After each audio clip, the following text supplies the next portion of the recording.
Good afternoon, everybody. I call the Senate out of recess, call the Senate to order, and recognize Senator Carson for a motion. Thank you, Mr. President. I move that the Senate adjourn from the late session. All in favor, please say aye. Aye. Any opposed? We are now in the early session. The Senate will please be attentive to Senator Birdsell, who will lead us in prayer.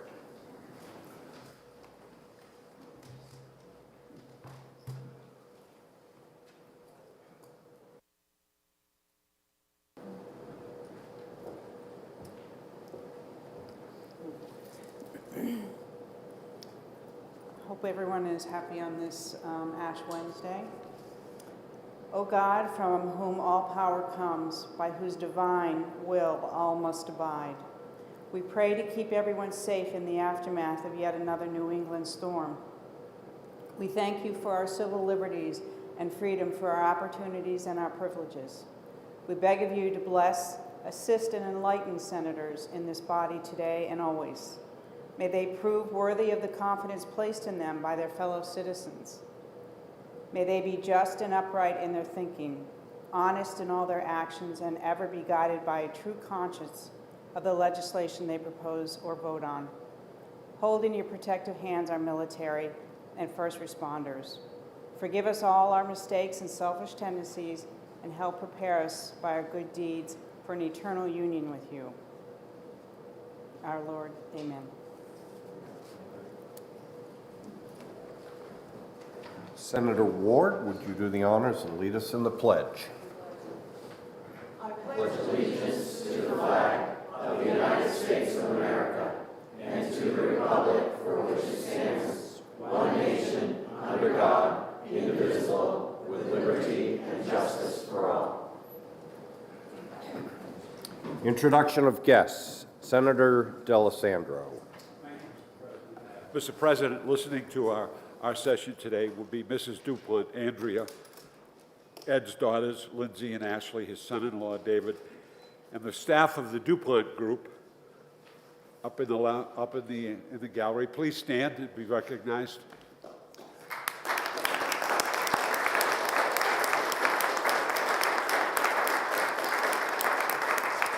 And Curtis Barry, who's also here. Curtis, thank you. If I might, Mr. President, a moment of personal privilege. Recently, we lost a former Senate president, Ed Dupont. Now, many of us worked with Ed when he was in the legislature. He was majority leader for a couple of terms and president of the Senate. But we worked with him closely when he was head of the Dupont Group, which was a lobbying group. And one might say there was no finer gentleman than Ed Dupont. A first-class human being, first class in every sense of the word. I don't think I ever saw him when he had his tie out of place, his jacket wasn't perfect, and his clothing was the max. He was GQ from the get-go, all right? From the get-go. A brilliant legislator. The Meta scam would not have happened without Ed Dupont. He saved the state. He saved us from bankruptcy. The bankruptcy of Public Service Company of New Hampshire, that particular situation was upon us. So think of these things that he dealt with as a legislator and as a leader. As a family man, he was devoted to his family, devoted to his friends. And as I said, there isn't a finer guy that walked these halls than Ed Dupont. And as I was walking in this morning, I bumped into another previous Senate president, and we had a quick discussion, about what it's like as we move along this path of life, and we lose friends, we lose friendships, we lose relationships, and we lose people who did so much for this state and so much for the family, and really, in the greatest sense of the word, so much for the country. And that's Ed Dupont. Steady Eddie Dupont. Loved the University of New Hampshire. More love for the University of New Hampshire I want to generate out of this body. But he loved UNH, did a great job as the chairman of the Board of Trustees of the university system, and just one distinguished individual. And when we leave this earth, we want to leave a legacy. Ed DuPont has left a legacy of public service, a legacy of friendships that last forever, and a legacy of showing us the pathway to do the right thing. Thank you, Mr. President. Thank you, Senator Allesandro. If we could have a moment of silence for former Senate President DuPont.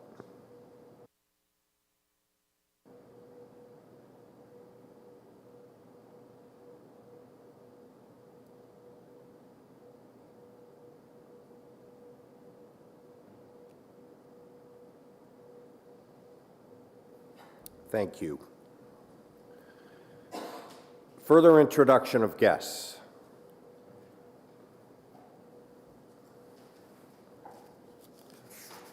Seeing none.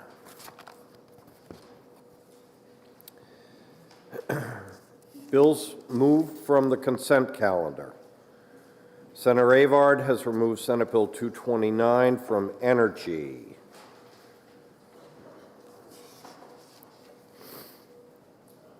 Senate Bill 238 has been removed from HHS by Senator Birdsell.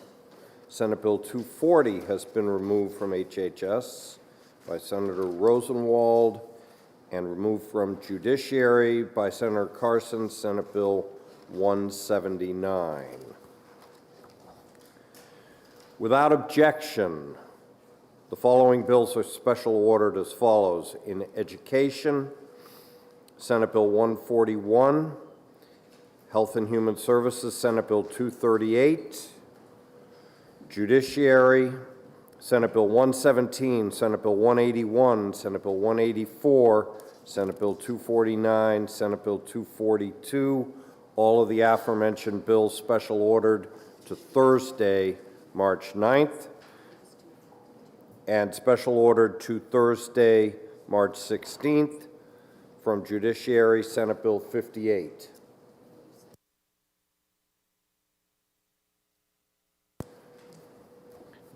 Can't even get 2 minutes into the session without making a mistake. In Judiciary was Senate Bill 252, not 242. Thank you. On the Finance Report, I recognize Senator Gray. Thank you, Mr.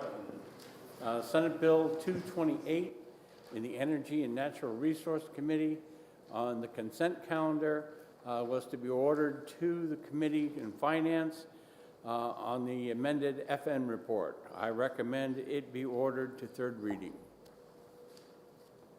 Without objection, today's FN report as amended is adopted.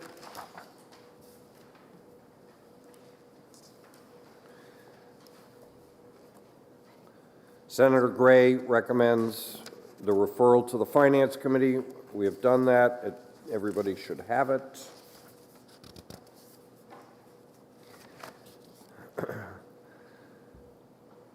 On the consent calendar, Senator Carson moves that the consent calendar with the relevant amendments as printed in the day's calendar be adopted and that all such bills found ought to pass be ordered as follows. FN bills not waived under Senate Rule 45 to the Committee on Finance. Non-FN bills approved for referral to Finance by the day's FN report to the Committee on Finance, and all other bills to third reading. All in favor, please say aye. Aye. Any opposed? The ayes have it. The consent calendar is adopted. We will move to the regular calendar and start with the Committee on Commerce. The Senate will be attentive to the clerk. Thank you, Mr. President. The Committee on Commerce, to which is referred Senate Bill 46, an act relative to electronic payments to employee debit cards. Having considered the same, the committee recommends that the bill is inexpedient to legislate by a vote of 3-2. Senator Soucy for the committee. Senator Soucy. Mr. President, I move Senate Bill 46 inexpedient to legislate. This bill would have clarified the obligations employers have when employee payroll cards are used for the payment of wages. While 93%, probably more at this point, of workers are paid electronically, there are some individuals who still rely on paper checks because they don't have access to a bank account. If enacted, this legislation would allow an employer to make such a decision without the consent of the employee. In addition to the employee-employer dynamic being changed, right now these are decisions made by employees, there also remain a number of concerns that were expressed by the committee. Since ATMs have a designated limit with only select denominations, for example, an employee may no longer be able to get their entire paycheck if accessing one of these ATMs. Specifically in my district, Mr. Chairman, Mr. President, significant number of people rely on paper checks and check cashing institutions. Many of these individuals are what we call unbanked. They're unbanked for a variety of reasons, and they depend on a check and a check system. The removal of that option for these individuals would create additional barriers and costs for them. These are people in many cases who are already facing barriers in their day-to-day lives. For all these reasons and many more, Mr. President, a majority of the Commerce Committee asks for your support on the motion of inexpedient to legislate. Thank you. Thank you, Senator Susi. The motion is inexpedient to legislate. Is there further discussion? Senator Gannon. Thank you, Mr. President. I stand before you opposing the ITL motion. I believe that I will be able to bring an appropriate motion after we defeat this ITL. But I just want to talk about a few things. Improved technology. The senator from District 20 and I we were the last ones to get flip phones, so I'm not the first one to move towards new technology. But over a 10-year period of listening to this bill come back and forth and not ever make it to the governor's desk, I think it is time. We have improved technology. It allows employees to be able to be paid more consistently and more securely. 38 states already permit electronic wage payments and have no complaints. Most employees get electronically paid already, 93%. This is just going to give another option to people who want a different form of electronic payment. Employees that receive payment by check have to pick up these checks. They have to take it to the bank for deposit, wait up to 3 business days. I was talking to an employee here who has another job, and she was telling me that tomorrow's her payday at the other job. It's going to be a snowstorm. She's not going to be able to pick up that check. She's probably not going to get it on Friday, so she'll pick it up on Monday, deposit it. It'll be up to 3 business days before she can see those funds. Silly in this day and age to not have an option. So we can use this debit card at a bank. You can use it in an ATM. You can use it immediately. If you get paid Thursday night and you want to go shop at Walmart afterwards, your check wouldn't clear. The bank's not open. If you put it into the ATM, you may or may not get any access to those funds. So I just see that this is the way of the future. It's what 38 states have already done. Other problems are if you lose your check, they have to put a stop payment on the check. You're going to lose probably a week or 2 on that. Then you're going to lose 3 more days to get paid for the check to clear. This is a convenient option, and it's the businesses. The businesses now don't have to cut checks. They're going to save a ton of money. It's going to be good for businesses. They'll make more profits, be able to pay higher wages, expand their businesses. If it's good for businesses, it's just something a few people have to get used to this idea, but it is the way of the present, not the future. Thank you, Mr. President. Thank you, Senator Gannon. The motion is still inexpedient to legislate. Is there further discussion? Senator Altshuler. Thank you, Mr. President. I have a question for either one of my colleagues. If a person whose pay, let's say, is $416.72, and they go to an ATM, I know when I went to my ATM last night, it only gives out increments of 10 or 20. So is there a consideration that employers would have to round up so that employees are not not cheated out of their the pay that doesn't come out to an exact round number? How do they get compensated for that differentiation? Senator Innes, do you want to field that? The fact is, this legislation does not contemplate any rounding.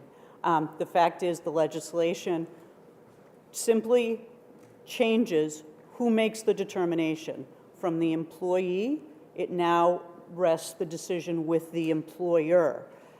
It does not have provisions about what, where ATMs have to be located or how people can access their card if they are only able to use an ATM. So it has none of those provisions. If I may, Mr. President, I would just add one other thing since we're talking about the terms of how the card can be used. If you look at page 2 of the legislation, not only are we taking away the individual's choice, we're now taking away that the terms and conditions of the payroll card, use of that card, are no longer provided. So where an employee who was making the determination to use the card could access the terms and conditions, now we're taking that responsibility away from the employer. So the employee is left with a question such as the one raised by the senator from District 24. Is there further, excuse me, is there further discussion? Are you ready for the question? The question is on adoption of the committee recommendation of inexpedient to legislate.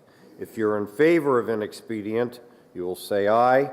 If you are opposed, you will say no. All in favor, please say aye.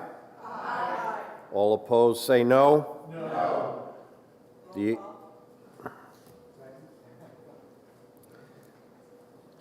roll call by, I believe, Senator Soucy, seconded by Senator Gannon. The clerk will call the roll. Senator Gendreau? No. Senator Lang? No. Senator Waters? Yes. Senator Prentice? Yes. Senator Gray? No. Senator Innes? No. Senator Ward? No. Senator Ricciardi? No.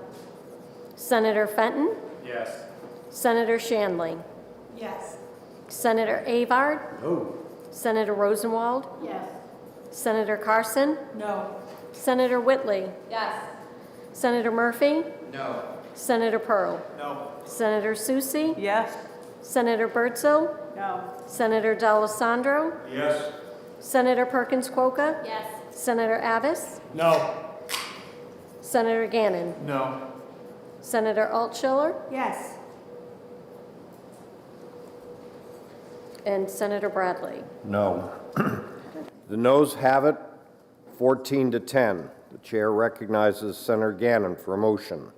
I'd like to move on to pass on the underlying legislation, SB 46. The motion is ought to pass. The question is on the adoption of the motion of ought to pass on Senate Bill 46. Is there any discussion? Are you ready for the question? All in favor, please say aye. Aye. Any opposed, no? No.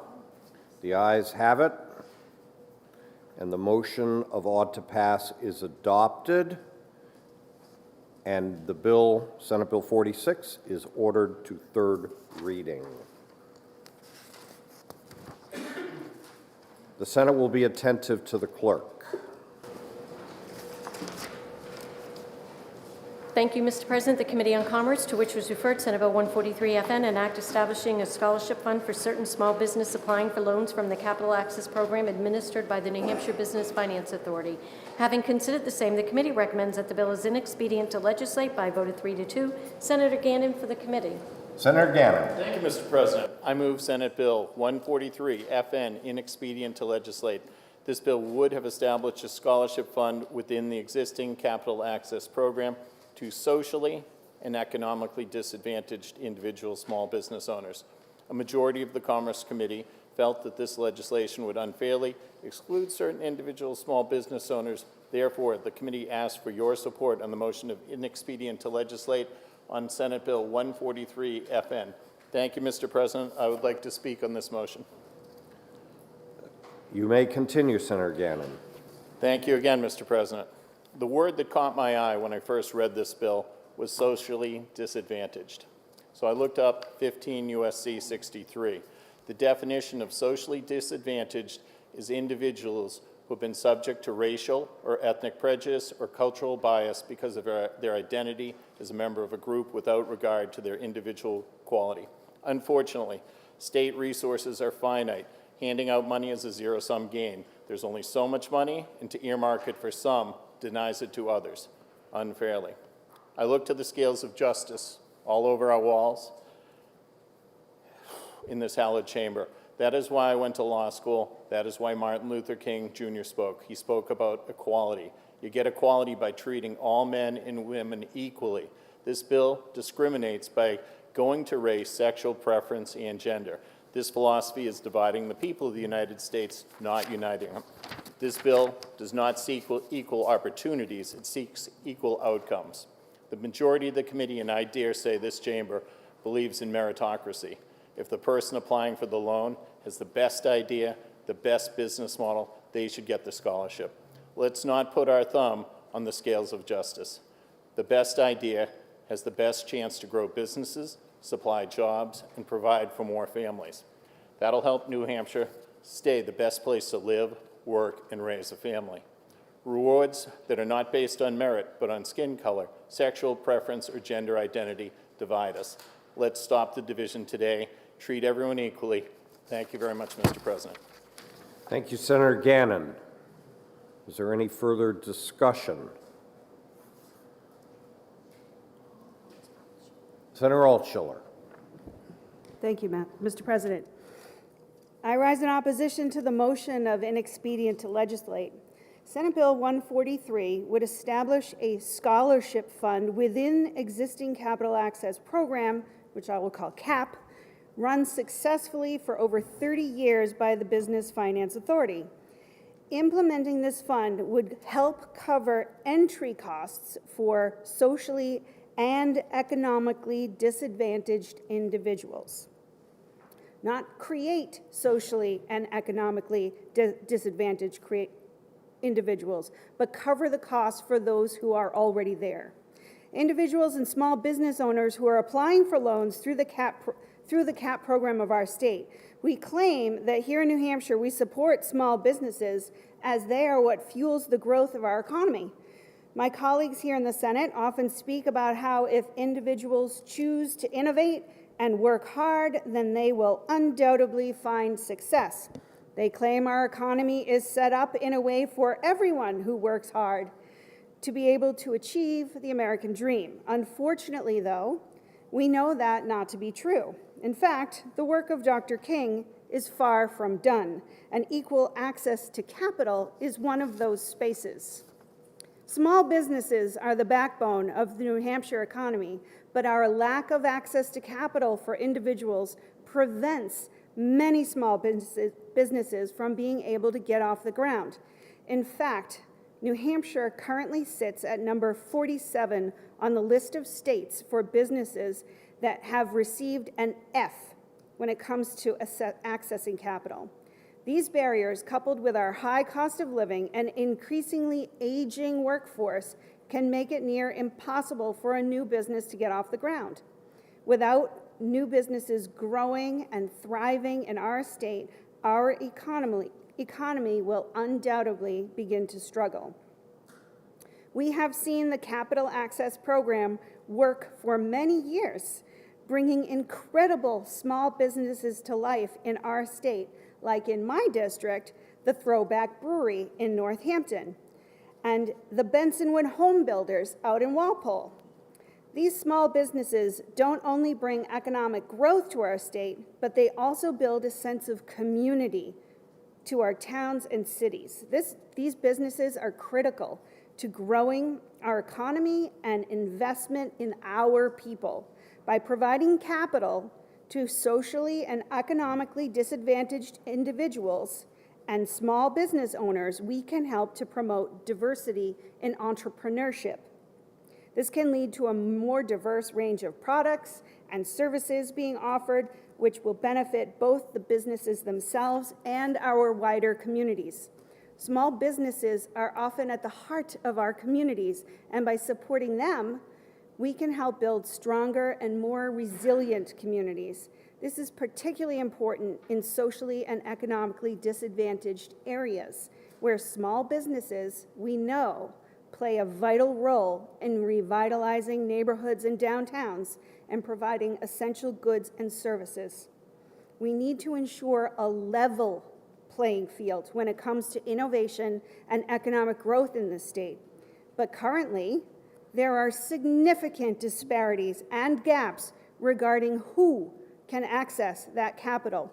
Passing this bill with its $1 million appropriation would help bridge the opportunity gap by giving hundreds of New Hampshire residents a chance to succeed and grow their business, ultimately growing the New Hampshire economy and our sense of community.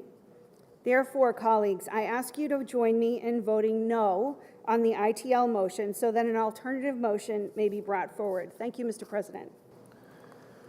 Thank you, Senator Altshuler. The question is on adoption of the committee recommendation of inexpedient to legislate. Is there further discussion? Senator Chandley.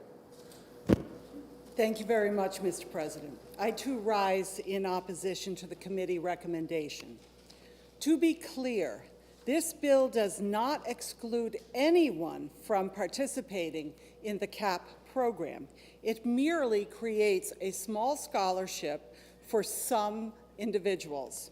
We heard in the Commerce Committee that according to the Business Finance Authority, a $1 million investment into the Capital Access Program for economically and socially disadvantaged applicants could fuel $10 million in economic growth and lending from banks. This is a huge return on investment. In fact, we learned that $1 million could potentially serve 300 to 800 participants, which would result in hundreds of new businesses opening their doors on our main streets and in our towns. Why would we purposely miss this opportunity to help more small businesses succeed in New Hampshire? We have already seen the success of the Capital Access Program in helping businesses, with most banks participating and over 5,000 companies benefiting from it. I know that each and every one of us enjoys small businesses in our day-to-day lives, whether it be a local grocer, a clothing store, a coffee shop, a small brewery. As we look around our state at the small businesses that fuel our economy, I cannot imagine why, when the returns are so great, we would not support and expand this proven program to additionally help Black-owned businesses and women-owned businesses and those of folks otherwise challenged. Do we really want to be known for refusing to acknowledge the enormous body of research that describes the devastating and destabilizing effects of poverty, racial discrimination, and gender inequality?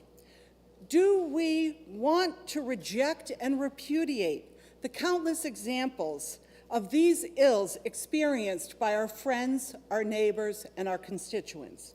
And do we want to stand in willful ignorance of the effects of racial injustice, of sexism, of economic inequality, and of educational disparity that exist in our world? Or do we want to take steps to address this unfairness? I believe that we want to take this step and support a scholarship program for socially and economically disadvantaged people. Therefore, I ask you to join me in voting down the committee recommendation so that we may bring forward an alternative motion. Thank you, Mr. President. Thank you, Senator Chandley. The question is on adoption of the committee recommendation of inexpedient to legislate. Are you ready for the question? Second. A roll call has been requested by Senator Chandley, and I believe seconded by Senator Avard.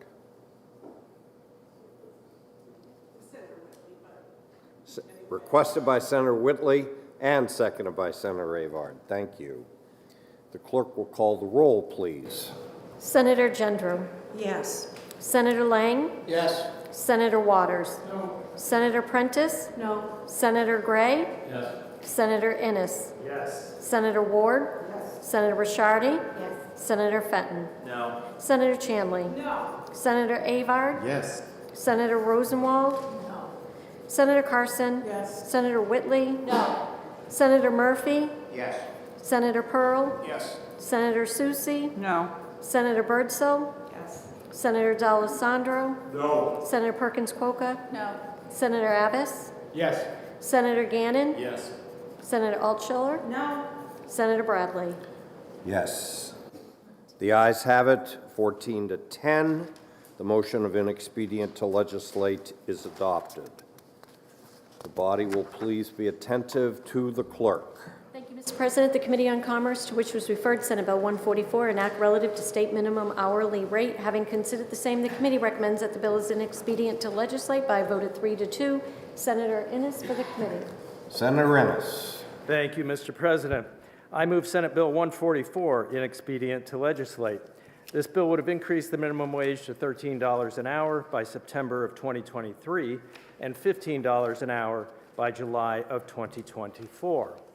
Mr. President, we've all heard the arguments that if we increase the minimum wage, it will stop people from going to work in other states. Workers will see their wages go up. Jobs won't be lost. The facts say otherwise. In 2021, the New Hampshire Employment Security, Economic, and Labor Market Information Bureau reported that New Hampshire's GDP would be $800 million lower by 2031 if the minimum wage went to $15 an hour. Workers in the lowest wage categories would indeed see the most increase in pay and the most job losses. Restaurants, hotels, and retail would be hit the hardest. And we've just heard how important small businesses are to our state's economy. And we all support our small businesses. They're the backbone of our economy, exact words that we just heard. And yet, 50% of hotels and about 50% of restaurants are owned by independent business owners. Not by chains, not by big companies, those very small businesses that we say we want to help. And our own Information Bureau says this will hurt. Research further shows that when the minimum wage rises, employers decide they're going to cut back in other areas, like health insurance or paid time off or other amenities. The argument's made that people leave New Hampshire to go to states with a higher minimum wage to work. The evidence doesn't suggest that's true. New Hampshire enjoys the second lowest unemployment rate in New England, behind only Vermont, of all places. Our median wage is second in New England to only one state, and that's Massachusetts. The median hourly wage in New Hampshire is almost $24 an hour.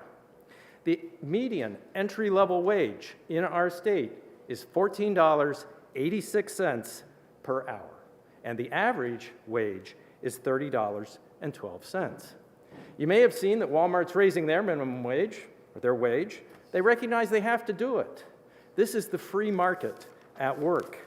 The market responds, the market increases wages. New Hampshire's wages aren't just competitive in New England, they're among the highest in New England.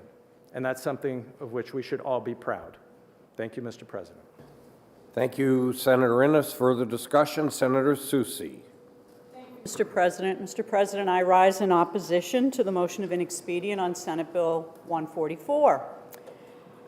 As many of you may be aware, the introduction of Senate Bill 144 marks the 10th anniversary of my introduction of this legislation. And I'm sure some of you are saying, will she ever stop? Well, yes, I'll stop when we actually do what I think all of us know in our hearts is the right thing to do. I've been filing this for all of these years because I truly believe it is the right thing to do. And it says something about each and every one of us here in this room.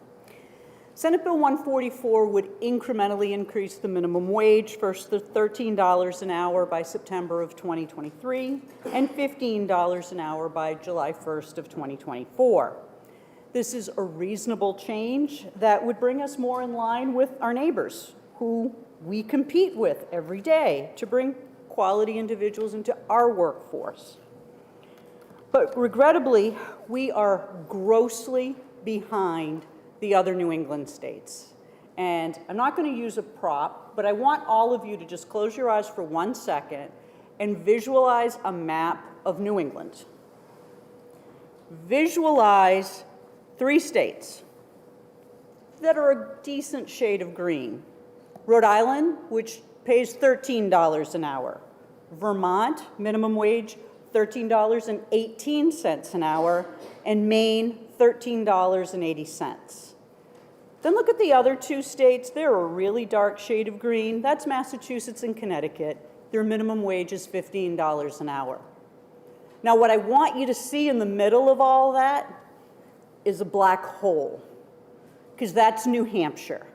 New Hampshire's minimum wage. Now, we in New Hampshire talk about being the freest state and making our own decision. We don't even make our own decision. We let Washington, D.C. decide what our minimum wage is going to be, and right now that rate is $7.25. Quite frankly, we should be ashamed. When you visualize New England and know that the lowest minimum wage outside New Hampshire is nearly double what our rate is, we should be ashamed. Enactment of the New Hampshire minimum wage is founded on decency and respect and integrity of work. We understand that Granite Staters, regardless of their job title or what sector they work in, deserve to earn a livable wage that comes with the dignity of a day's work. And if we learned anything during the COVID pandemic, it's that our low-wage workers in service sector industries are truly the backbone of the economy. While many of us stayed home during the lockdown, those workers were deemed essential, and they came to work ensuring that we had access to the food and resources that we need. These same individuals, deemed essential, who had to leave their homes at risk to them and to their families, could work 40 hours a week at $7.25 for 365 days of the year and still only make $15,000 a year, well below the federal poverty limit. And according to the New Hampshire Fiscal Policy Institute, 100,000 Granite Staters, or 7.2% of our residents, actually live in poverty. Now think about that. Somebody who goes to work every day is living in poverty. It's a harsh and inhumane reality that individuals in New Hampshire can work full-time, but due to low wages, still are not able to meet their own basic needs. In fact, these individuals can work full-time and qualify for government assistance, like food stamps or child care. Why are we as a state subsidizing companies by providing all of these government benefits to working people when the companies they work for simply just aren't willing to pay them? It makes no sense. It's not the New Hampshire way. You know, later today we're going to debate another bill, if we get to it quickly enough, Senate Bill 189, which would effectively remove the requirement that Granite Staters who make over $50,000 in interest, not earned wages, interest alone. Now, think of what the corpus of the money is, millions of dollars that they have. They earn $50,000 plus in interest, and we might act to alleviate taxes on the wealthiest among us, but those who are impacted, and those people are impacted minimally by what we're talking about. Yet here we're talking about wage earners, people working for their money, and we won't go beyond $7.25? Look, I've been doing this for 10 years. I'll stay here and do it for 10 more if I have to. There is dignity in work. $7.25 in 2023, when our neighboring states are nearly double? As I said, it's shameful, because it says something about what we value in this state, and it says that we don't value workers. I mean, look, I've talked to small businesses, I've talked to franchise owners, and across the board, they've always said the same thing. One, don't do training wages, don't do different types of wages. It makes my payroll hard. Just set the wage. Now, I'm not seeing quite as many, but do all of you remember, just within the last year, driving by businesses that had signs looking for help, starting at $15 an hour? Now, my colleague from District 7 says, let the free market decide. Well, they are. They are deciding, and they're paying $15. So why are we afraid to set a number, my friends? Why are we afraid? Now, if you don't like 15, give me an alternative, because anything's got to be better than $7.25, and the message that that sends to workers every day and what we think of them, I'll work with you. Anything is an improvement. But simply saying no is just unacceptable. It is simply unacceptable. I ask you, my colleagues, defeat this motion of ITL so that I may offer a more sensible motion. Thank you, Mr. President. Is there any further discussion? Senator Ricciardi. Thank you, Mr. President. I rise in support of the motion of inexpedient to legislate on Senate Bill 144. Although I truly appreciate the sentiment of this bill and the hard work that my colleague and friend from District 18 put into it. But if passed, Senate Bill 144 will decrease employment opportunities for new workers across New Hampshire, effectively harming the people it's intending to help. Almost all businesses in New Hampshire are already paying their workers $13 or more. If we force businesses who cannot meet this expectation, we are creating an incentive for businesses to cut entry-level workers and replace them with other cost-saving options. New Hampshire Employment Security put the mean average wage at $30.12 an hour in the report from last year, based on the 2021 data, and in 2019 it was $25.94.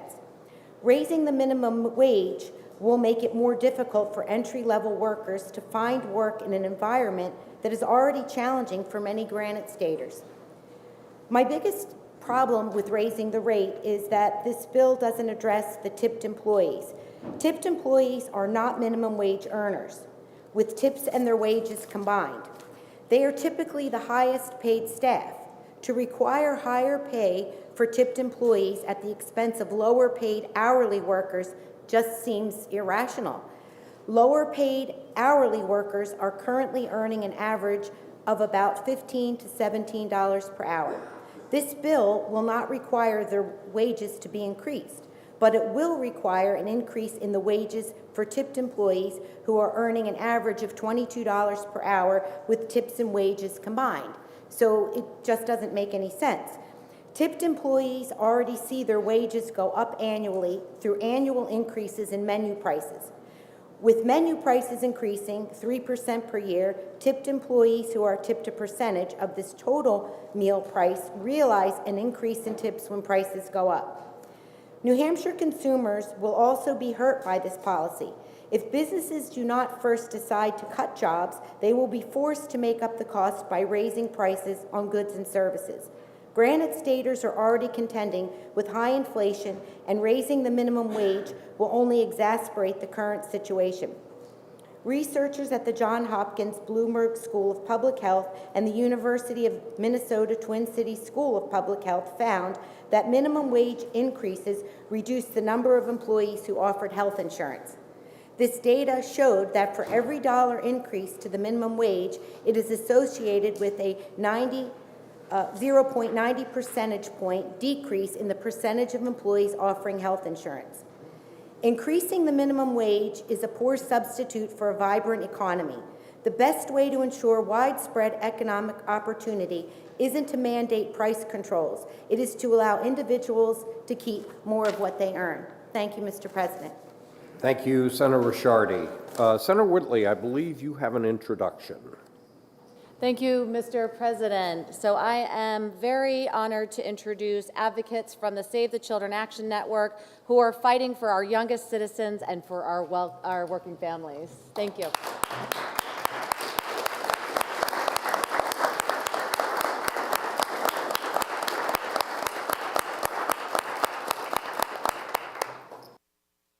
Allesandro to speak. Thank you, Mr. President. I rise in opposition to the ITL motion.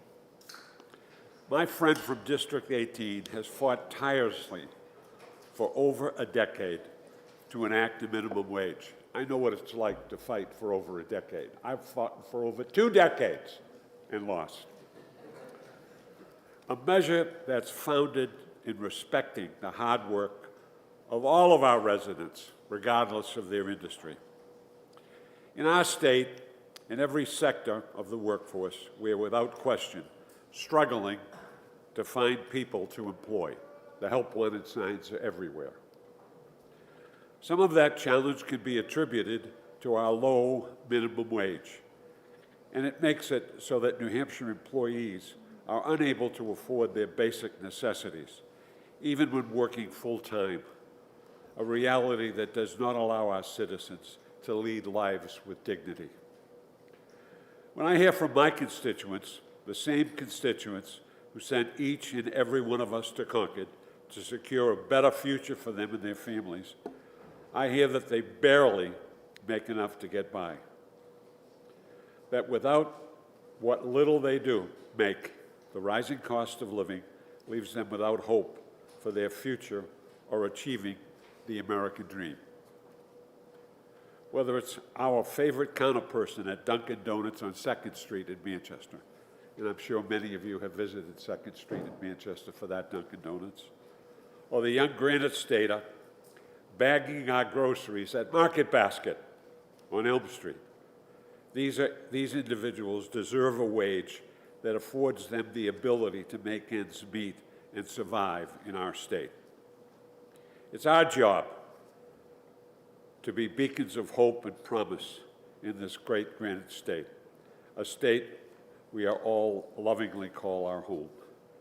We should also be proud to call New Hampshire home, though, and in order to do what must be done to ensure that every citizen can make a livable, dignified wage, we must be a state where hope and promise of the future is possible. And Senate Bill 144 is a step forward in making that dream become reality. Thank you, Mr. President. Thank you, Senator D'Alessandro. Further discussion? Senator Chandley? Thank you, Mr. President. I, too, rise in opposition to the motion of inexpedient to legislate. 27 states around the country are increasing their minimum wages. Many did so on the first day of this new year. New Hampshire did not. An hourly wage of $7.25 is unreasonable, and it is time to address it. We are faced with a labor shortage, rising inflation, increased energy costs, and a lack of affordable housing across the state. When my colleague from District 18 first introduced this legislation in 2013, 10 years ago, the average cost of a 2-bedroom apartment, including utilities, was $1,076.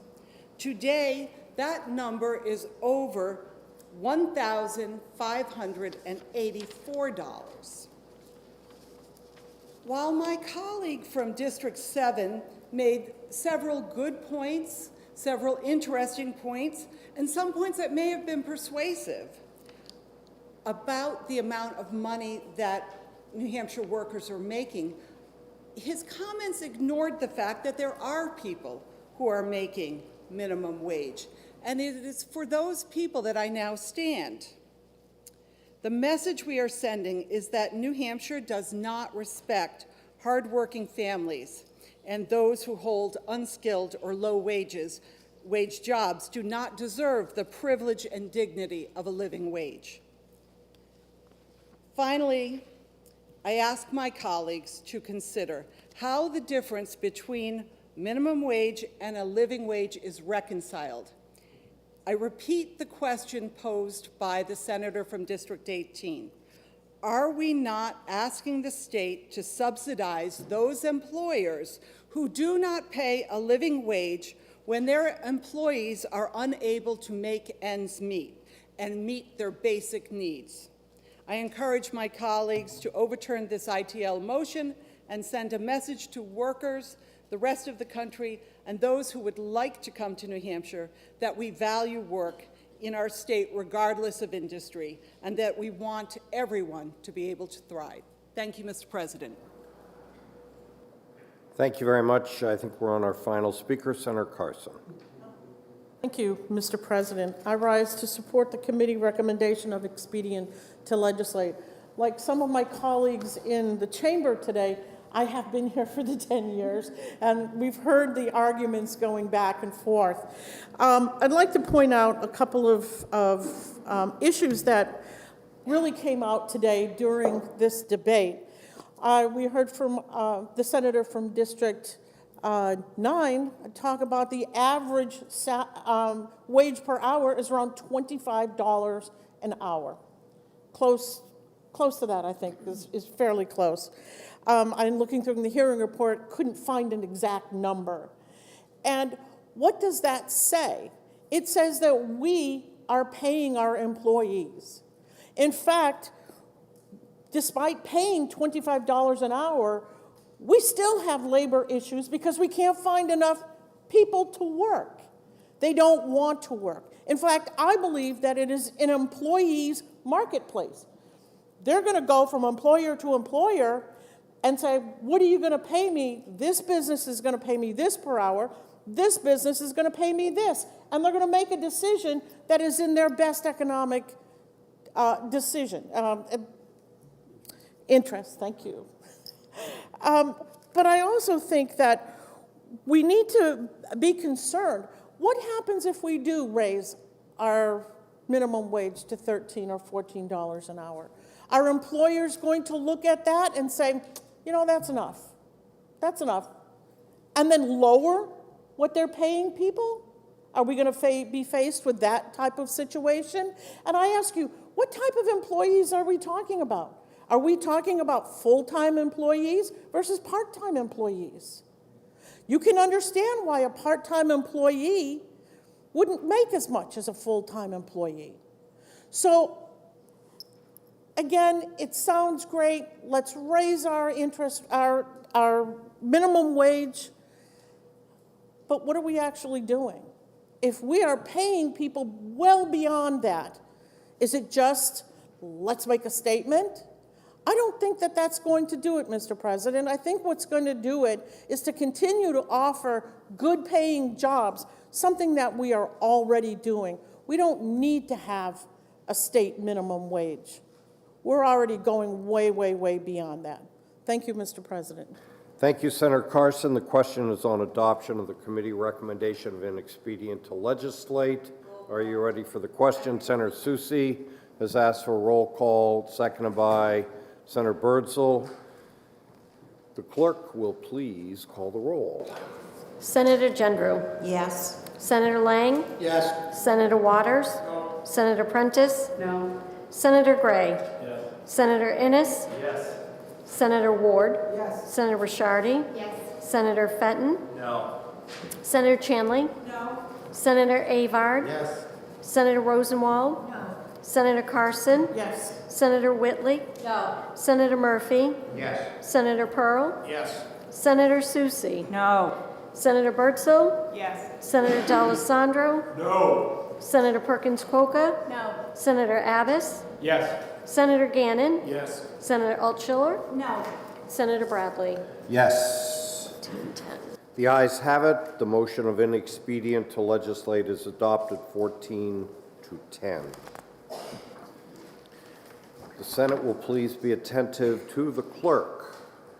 Thank you, Mr. President. The Committee on Energy and Natural Resources, to which was referred Senate Bill 225, an act reauthorizing the Commission to study the assessing of power generation and utility transmission. Having considered the same, the committee recommends that the bill is ought to pass with an amendment by a vote of 5 to 0. Senator Pearl, for the committee. We'll be in recess for 30 seconds until we find Senator Pearl.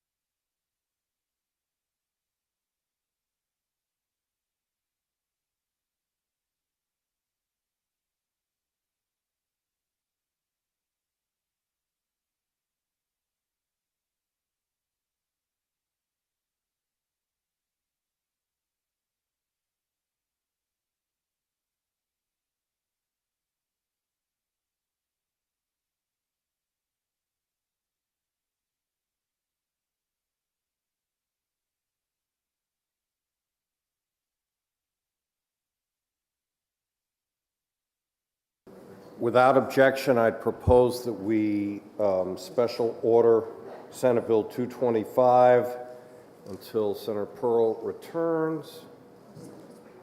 Senator Waters, do you want to do the honors? I'd be happy to introduce Then Thank you, Mr. President. I rise to introduce Senate Bill 225, reauthorizing the Commission to study the assessing of power generation and utility transmission. We heard in committee that this committee had done very good work to look at the ways in which towns are assessing power generation and did not quite finish the job by the time the Commission date expired. So this reauthorizes it and establishes the appointment of people to the commission. There will be a floor amendment to clean up the way in which one of those members is appointed. So I hope that you will join with me and the colleagues on energy and natural resources, and voting ought to pass. Thank you, Mr. President. Good job, Senator Waters. You must know the spring training is about to begin. There's always a role for pinch hitters. Thank you. The bill is now on second reading. The first order of business is committee amendment. Is there any discussion on the committee amendment? The question is on adoption of the committee amendment. Are you ready for the question? All in favor, please say aye. Aye. Any opposed, no. The ayes have it. The committee amendment is adopted. The bill is on second reading. Is there any further discussion or amendment? And I believe Senator Altshuler has an amendment. Mr. President, I rise to offer floor amendment 0641S to Senate Bill 225. It's really short. It changes line I in the original in the amended bill so that the addition of a member of the public is appointed by the governor, as is customary on commissions. The DRA already has a seat and can appoint a designee if necessary. The member of the public should be coming from the governor's office. So I ask for your support on this amendment. Thank you. Is there any further discussion on Senator Altshuler's amendment? The question is on the adoption of floor amendment 0641. Are you ready for the question? All in favor of the floor amendment say aye. Aye. Any opposed, no. The ayes have it. The floor amendment is adopted. The bill is still on second reading and open for further discussion and amendment. Seeing no further discussion, the question is on adoption of ought to pass as amended on Senate Bill 225. Are you ready for the question? All in favor, please say aye. Aye. Any opposed? The ayes have it. The motion is adopted, and Senate Bill 225 is ordered to third reading. The Senate will please be attentive to the clerk. Thank you, Mr. President. The Committee on Executive Departments and Administration, to which was referred Senate Bill 134FN, an act relative to disability pensions for public safety employees who are victims of violence. Having considered the same, the committee recommends that the bill be re-referred to committee by a vote of 4-0. Senator Carson for the committee. Senator Carson. Thank you, Mr. President. I move Senate Bill 134 be re-referred to committee. This bill seeks to establish a new retirement system benefit for Group 2 members who retired due to a violent act injury. Mr. President, our first responders now more than ever are becoming victims themselves of violence. Some are experiencing agonizing pain and permanent lifelong injury. These line-of-duty injuries affect their ability to support themselves and their families. While our current benefit plans meet some of the needs of those needs, for others it does not cover the true cost they must pay while they're on their long road to recovery.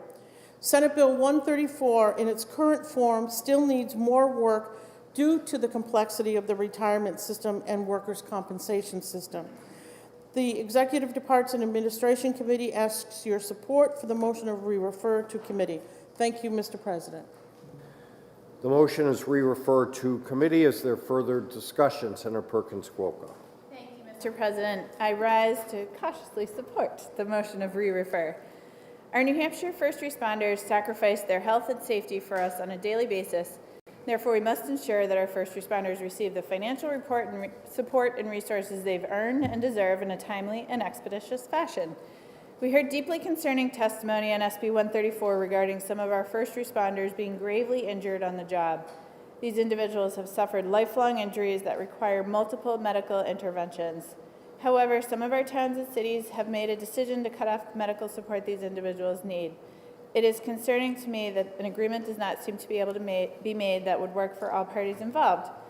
The reason I rise in support of the re-refer motion, while cautiously, is due to my confidence in my colleagues from District 14 and District 19. I know that my colleagues will work tirelessly to follow through on the promise they've made to work with the New Hampshire retirement system, municipalities, and our first responders to create a new pension subset under the retirement system to ensure that we do not allow for these men and women to be left behind. Thank you very much, Mr. President. Thank you, Senator Perkins Kwoka. Is there any further discussion? The question is on adoption of the committee recommendation of re-refer to committee. Are you ready for the question?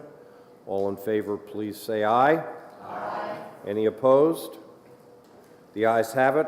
The motion of re-refer to committee is adopted. The Senate will please be attentive to the clerk. Thank you, Mr. President. The Committee on Executive Departments and Administration, to which was referred Senate Bill 207, an act establishing a committee to study licensure of mental health professionals. Having considered the same, the committee recommends that the bill is ought to pass with an amendment by a vote of 5-0. Senator Perkins Kwoka for the committee. Senator Perkins Kwoka. Thank you, Mr. President. I move Senate Bill 207 ought to pass. SB 207 reestablishes a committee to study licensure of mental health professionals, which was initially created in 2022 by SB 220. The 2022 study committee discovered that there was far more work to be done than its mandate allowed.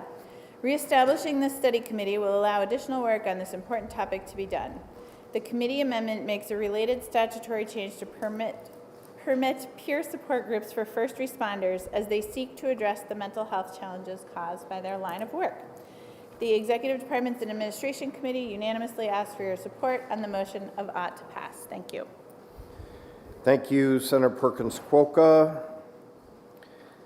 The bill is now on second reading. The first order of business is the committee amendment. Is there any discussion on the committee amendment? Seeing none, the question is on adoption of the committee amendment. Are you ready for the question? All in favor, please say aye. Aye. Any opposed, no. The ayes have it, and the committee amendment is adopted. The bill is on second reading. Is there further discussion or amendment? Senator Birdsell for floor amendment 638. Thank you, Mr. President. I move Amendment 0638S, and I'd like to speak to my motion. Senator Birdsell moves ought to pass on floor amendment 638 and is recognized to speak. Thank you, Mr. President. This is just a very small amendment that was brought to my attention by the first responders. As you know, I've been working in the PTSD Commission, and they had some concerns of the wording, the language in RSA 153A. So we wanted to clarify the fact that specifically when it comes to critical incident stress management team, that members of a union of emergency response public safety workers as defined in RSA 281-A:2, we wanted to make sure that it was the right RSA that we were referencing for emergency responders, and that's what this amendment does, and I'd ask for your approval. Thank you. Is there any further discussion on Senator Birdsell's amendment? The question is on adoption of floor amendment 638. Are you ready for the question? All in favor of the floor amendment, please say aye. Aye. Any opposed? The ayes have it. The floor amendment is adopted. The bill is still on second reading. Open for further discussion and amendment. Seeing no further discussion, the question is on adoption of ought to pass as amended on Senate Bill 207. Are you ready for the question? All in favor, please say aye. Aye. Any opposed, no. The ayes have it. The motion is adopted. Senate Bill 207 is ordered to third reading. The Senate will be attentive to the clerk. Thank you, Mr. President. The Committee on Finance, to which was referred Senate Bill 51FN, and act creating a commission to study charitable gaming and historical horse races and relative to the moratorium on licensed historical horse racing facilities. Having considered the same, the committee recommends that the bill is ought to pass with an amendment by a vote of 7-0. Senator Pearl for the committee. Senator Pearl. Thank you, Mr. President. My apologies for the last bill. I thought we had one more in between, but in penance, I did bring you all some maple snacks that my wife and I made from the farm. So those are here, and that's what I had to run down and get. So anyway, on to Senate Bill 51. Thank you, Mr. President. I move Senate Bill 51FN ought to pass with amendment. Per the Lottery Commission, under state law, only entities that held a game operator employer license in May of 2020 can apply for a historic racing license on July 1st of 24. SB 51FN will extend the limit on eligibility for historic horse racing licenses until January 1st of 2026. Extending the time frame where there is a limitation on historic horse racing licenses is expected to result in fewer facilities and terminals, and therefore would likely have a negative impact on state revenues in fiscal year 25 and 6. There are too many unknown variables to determine the size of this impact, including the number, size, and location of those facilities, and the potential impact of those facilities on other existing revenues. Lottery revenue is credited to the lottery fund, with net revenues after expenditures being credited to the State Education Trust Fund. Senate Bill 51FN also makes a non-lapsing general fund appropriation of $250,000 in fiscal year 2023 to the Lottery Commission for the purpose of studying charitable gaming and soliciting input from stakeholders. It is anticipated that this appropriation would be used to support the study commission established in SB 51FN and expended in fiscal year 2024. The Senate Finance Committee amended the bill by also instructing the study commission to examine whether host communities should share in proceeds of any charitable gaming establishment. The Senate Finance Committee recommends passage of SB 51FN as amended and asks for your support. Thank you, Mr. President. Thank you, Senator Pearl. The bill is now on second reading. The first order of business is the committee amendment. Is there any discussion on the committee amendment? Seeing none, the question is on adoption of the committee amendment. Are you ready for the question? All in favor, please say aye. Aye. Any opposed, no. The ayes have it. The committee amendment is adopted. The bill is on second reading. Is there any further discussion or amendment? Seeing none, the question is on adoption of ought to pass as amended. Are you ready for the question? All in favor, please say aye. Aye. Any opposed? No. The ayes have it by about 2 to 1. We're a little sleepy here. The ayes have it. The motion of ought to pass as amended is adopted. The bill is ordered to third reading. The Senate will be attentive to the clerk. Thank you, Mr. President. The Committee on Finance, to which was referred Senate Bill 55FNA, an act making an appropriation for the Cannon Mountain Tramway. Having considered the same, the committee recommends that the bill is ought to pass by a vote of 7-0. Senator Birdsell for the committee. Senator Birdsell. Thank you, Mr. President. I move Senate Bill 55FNA ought to pass. This bill establishes a $25 million general fund appropriation to the Department of Natural and Cultural Resources for the maintenance and operation of the tramway at Cannon Mountain. A cost-saving suggestion was made to replace the tramway with a gondola. However, the tramway is considered an iconic feature of New Hampshire's history. Revenue directly attributed to the tramway for fiscal year 2022 was $2+ million. While this non-winter revenue supports the Cannon Mountain Ski Area account, the experience is directly connected to the other 3 season attractions within Franconia Notch State Park, including the Flume, Lafayette Campground, and Echo Lake Beach. The tramway has been one of the most popular attractions within the entire state park system, bringing millions of people to Franconia Notch State Park. The overall financial success of Franconia Notch State Park is a lifeline for our entire park system. Unfortunately, a floor amendment is needed for the bill as it inadvertently appropriates money for only one day. Thank you, Mr. President. Thank you, Senator Birdsell. The bill is on second reading. Seeing no discussion, I recognize Senator Gray for floor amendment 628. Thank you, Mr. President. I introduce floor amendment 2023-0628S and ask the senators to support it. This will correct the one day. Senator Gray has moved the amendment. The question is on the adoption of floor amendment 628. Are you ready for the question? All in favor of the floor amendment say aye.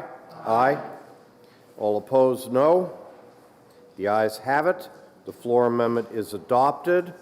The bill is still on second reading and open for further discussion and amendment. Is there any further discussion? Seeing none, the question is on adoption of ought to pass as amended on Senate Bill 55. Are you ready for the question? All in favor, please say aye. Aye. All opposed, no. The ayes have it. The motion is adopted, and the bill is ordered to... I recognize Senator Gray. I'm sorry. Move the table. Senator Gray has moved to table Senate Bill 55. It is a non-debatable motion. All in favor, please say aye. Aye. Any opposed? The motion to table prevails, and Senate Bill 55 is ordered to the table. I should have known better. The Senate will be attentive to the clerk. I'm here.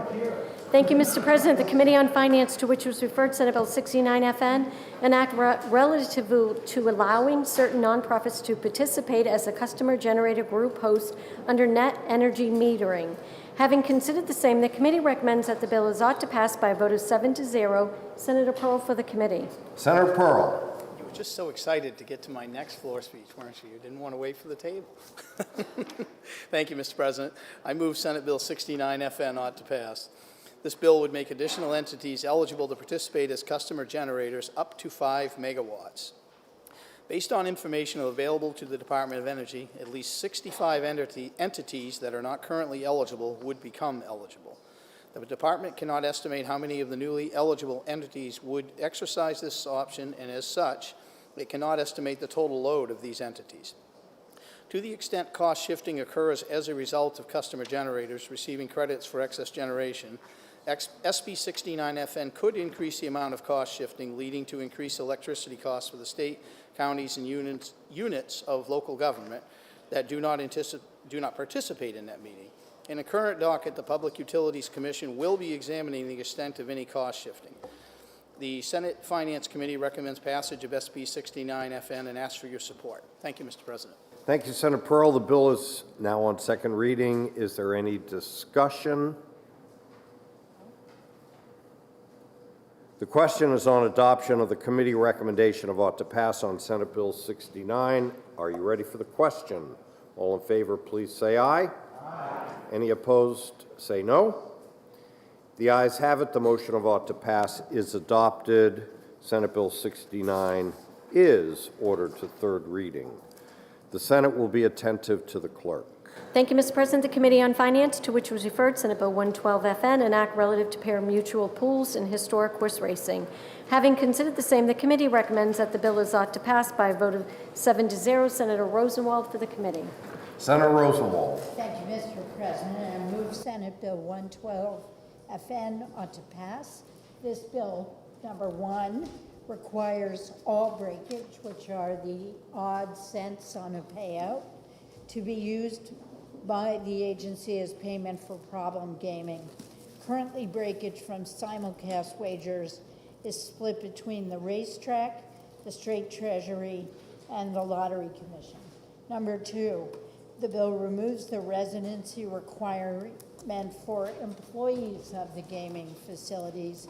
And 3, removes the requirement that the facilities submit an annual financial statement. This requirement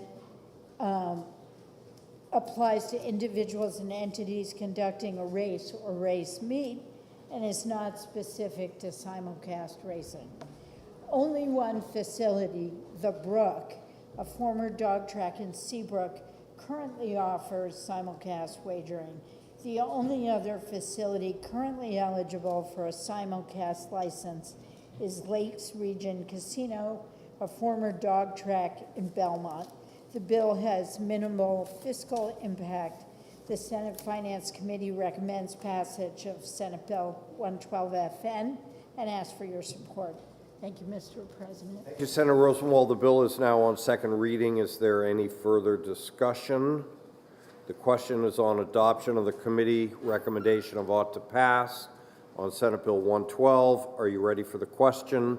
All in favor, please say aye. Aye. Any opposed?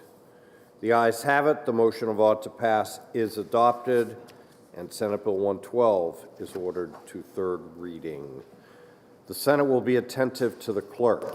Thank you, Mr. President. The Committee on Finance, to which was referred Senate Bill 119FN, an act relative to criminal background checks for charitable games of chance license applicants. Having considered the same, the committee recommends that the bill is ought to pass with a vote of 7-0. Senator Innes for the committee. Senator Innes. Thank you, Mr. President. I move Senate Bill 119 ought to pass. This bill eliminates the criminal record requirement for members of a charitable organization who are not actively participating in the operation of a chance event. In 2022, approximately 590 members of charitable organizations submitted a release of their criminal records. It's unknown if these records would otherwise be requesting criminal records checks not related to the lottery requirement. Therefore, Senate Bill 119's impact on revenue and expenditures of the Criminal Records Fund administered by the Department of Safety is unknown. The bill will have no impact whatsoever on lottery revenue or expenditures. By a vote of 7-0, the Senate Finance Committee unanimously recommends passage of Senate Bill 119 and asks for your support. Thank you, Mr. President. Thank you, Senator Innes. The bill is now on second reading. Is there any discussion? Seeing none, the question is on adoption of the committee recommendation of ought to pass on Senate Bill 119. Are you ready for the question? All in favor, please say aye. Aye. Any opposed? The ayes have it. The motion of ought to pass is adopted. Senate Bill 119 is ordered to third reading. The Senate will be attentive to the clerk. Thank you, Mr. President. The Committee on Finance, to which was referred Senate Bill 128FN, an act relative to payment for legal services for persons involuntarily admitted for mental health services. Having considered the same, the committee recommends that the bill is ought to pass by a vote of 7-0. Senator Allesandro for the committee. Senator Allesandro. Thank you, Mr. President. I move Senate Bill 128FN ought to pass. This bill provides that in involuntary admissions cases brought under RSA 135-C, the Indigent Defense Fund shall pay for legal and related services for the individuals lacking legal counsel. The Department of Health and Human Services currently pays for the attorneys in such cases. Under Senate Bill 128FN, however, expenses previously incurred by the department would now be incurred by the Judicial Council. Per the Judicial Council, administrating an additional estimated 2,449 cases per year may necessitate the need for an additional staff member in larger office space. Currently, the council employs only one executive director and 2 staff members. The Senate Finance Committee recommends passage of Senate Bill 128FN and asks for your support. Thank you, Mr. President. Thank you, Senator Allesandro. The bill is now on second reading. Is there any further discussion? Seeing none, the question is on adoption of the committee recommendation of ought to pass on Senate Bill 128. Are you ready for the question? All in favor, please say aye. Aye. Any opposed? The ayes have it. The motion of ought to pass is adopted. Senate Bill 128 is ordered to third reading. The Senate will be attentive to the clerk. Thank you, Mr. President. The Committee on Finance, to which was referred Senate Bill 129FN, an act relative to the payment of costs for indigent persons involved in mediation services. Having considered the same, the committee recommends that the bill is ought to pass by a vote of 7-0. Senator Pearl for the committee. Now, Senator Pearl. Thank you, Mr. President. I move Senate Bill 129 FN ought to pass. This bill requires indigent mediation costs to be funded out of the mediation fund without reimbursement. Senate Bill 129 FN would strike the requirement that indigent parties repay the judicial branch mediation and arbitration fund for the cost of mediation under RSA 461A. This bill is not expected to result in a significant fiscal impact to the fund. Collection is through the Office of Cost Containment, not the judicial branch. The state has a separate mediation and arbitration fund from which the mediator is paid. The Senate Finance Committee recommends passage of SB 129 FN and asks for your support. Thank you, Mr. President. Thank you, Senator Pearl. The bill is on second reading. Is there any further discussion? Seeing none, the question is on adoption of the committee recommendation of ought to pass on Senate Bill 129. Are you ready for the question? All in favor, please say aye. Any opposed? The ayes have it. The motion of ought to pass is adopted. Senate Bill 129 is ordered to third reading. The Senate will be attentive to the clerk. Thank you, Mr. President. The Committee on Finance, to which was referred Senate Bill 138 FNA, an act making an appropriation for PFAS remediation fund grants. Having considered the same, the committee recommends that the bill is ought to pass by a vote of 7-0. Senator Rosenwald for the committee. Senator Rosenwald. Thank you, Mr. President. I move Senate Bill 138 FNA ought to pass. This bill makes a $5 million appropriation in both fiscal year 23 and 24 to the Department of Environmental Services for PFAS fund grants. The department indicates the bill would increase the amount of grant funding available under the non-lapsing PFAS remediation grant and loan fund. The purpose of the program is to administer grants and reimbursements to entities that meet the eligibility criteria for PFAS drinking water remediation. The department assumes it will award a substantial amount of this appropriation to municipal and county governments to address needed drinking water remediation.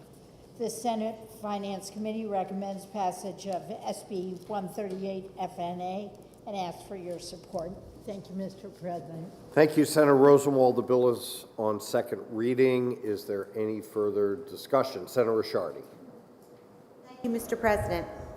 I move Senate Bill 138 ought to pass. I am proud to sponsor SB 138 to continue our state's fight against PFAS contamination. This bill adds $10 million over the next 2 years to the PFA remediation fund. We can all agree that safe, clean drinking water is vital to all humanity. I never thought that much about water. I sort of took it for granted that it was available in abundance. But 25 years ago, in my hometown of Bedford, we realized that the town of Bedford accidentally contaminated the wells in our neighborhood because of the salt shed was leaching into the wells. And the way to resolve it, they thought, was to just dig another well. Well, that too was contaminated, and so it took piping in public water. And it was at that point, 25 years ago, that I began really fighting and advocating for clean water. I was actually pregnant with my son at the time and couldn't even bathe him in the water. It was so highly contaminated with salt.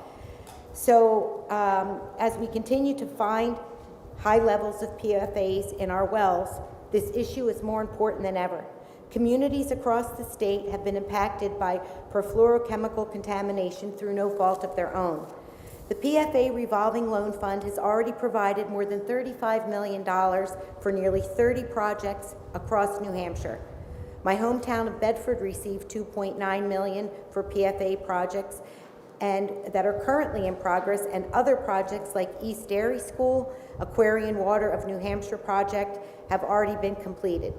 In order to expand support for the communities that are still dealing with PFA contamination, we need to refill this fund.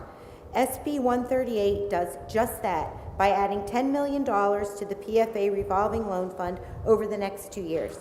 The New Hampshire Department of Environmental Services testified that this would allow the program to accept new applications from the communities in need. I urge all of you to vote yes on SB 138 to give our communities the clean drinking water that they so deserve. Thank you. Thank you, Senator Risciardi. The question is on adoption of the committee recommendation of ought to pass. on Senate Bill 138. Is there any further discussion? Are you ready for the question? All in favor, please say aye. Aye.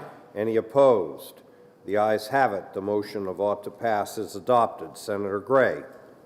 Thank you, Mr. President. I move table. Senator Gray has moved to lay on the table Senate Bill 138. Are you ready for the question? All in favor, please say aye. Aye. Any opposed?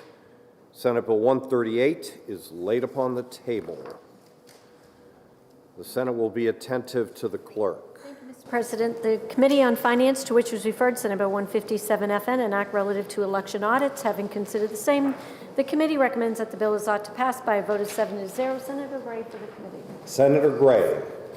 Thank you, Mr. President. I move Senate Bill 157 FN ought to pass. This bill authorizes and requires the Secretary of State to conduct an audit of a certain percentage of the AccuVote electronic ballot counting devices used in any state primary or general election.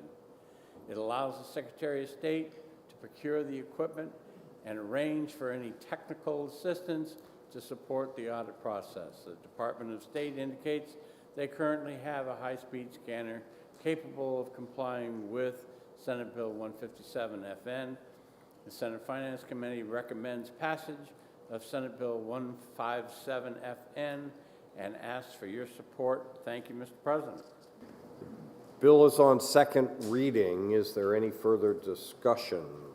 Seeing none, the question is on adoption of the committee recommendation of ought to pass on Senate Bill 157. Are you ready for the question? All in favor, please say aye. Aye. Any opposed? The ayes have it. The motion of ought to pass is adopted. Senate Bill 157 is ordered to third reading. The Senate will be attentive to the clerk. Thank you, Mr. President. The Committee on Finance, to which was referred Senate Bill 167 FNL, an act relative to green hydrogen, energy, and infrastructure. Having considered the same, the committee recommends that the bill is ought to pass by a vote of 7-0. Senator Rosenwald for the committee. Senator Rosenwald. Thank you, Mr. President. I move Senate Bill 167 FN local ought to pass. This bill adds green hydrogen facilities and infrastructure to renewable electric generation, which provides fuel diversity, establishes green hydrogen business tax and property tax reduction programs, and establishes a green hydrogen advisory committee established in the Department of Energy. There would be an indeterminable increase in the business profits tax to the extent the proposed BPT credit attracts new or existing business organization into the green hydrogen industry. Any increase in the BPT would result in an increase to the general fund and education trust fund starting in FY 2024. There also could be an indeterminable increase in revenue to local municipalities starting then as well. The Senate Finance Committee recommends passage of Senate Bill 167 FN local and asks for your support. Thank you, Mr. President. Thank you, Senator Rosenwald. The bill is now on second reading. Is there any further discussion? Seeing none, the question is on adoption of the committee recommendation of ought to pass on Senate Bill 167. Are you ready for the question? All in favor, please say aye. Aye. Any opposed? The ayes have it. The motion of ought to pass is adopted. Senate Bill 167 is ordered to third reading. The Senate will be attentive to the clerk. Thank you, Mr. President. The Committee on Finance, to which was referred Senate Bill 172 FN, an act allowing court-appointed guardians to receive temporary assistance to needy families' benefits. Having considered the same, the committee recommends that the bill is ought to pass by a vote of 7-0. Senator Allesandro for the committee. Senator Allesandro. Thank you, Mr. President. I move Senate Bill 172 FN ought to pass.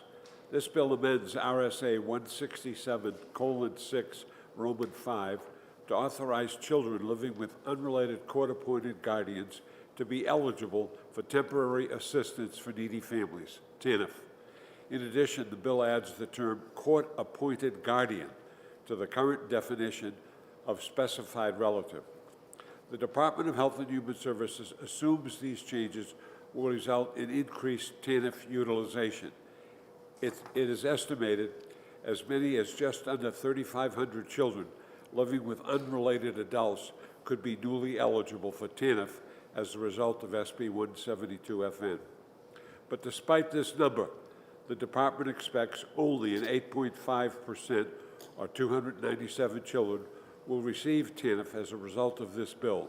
The TANF program is fully federally funded.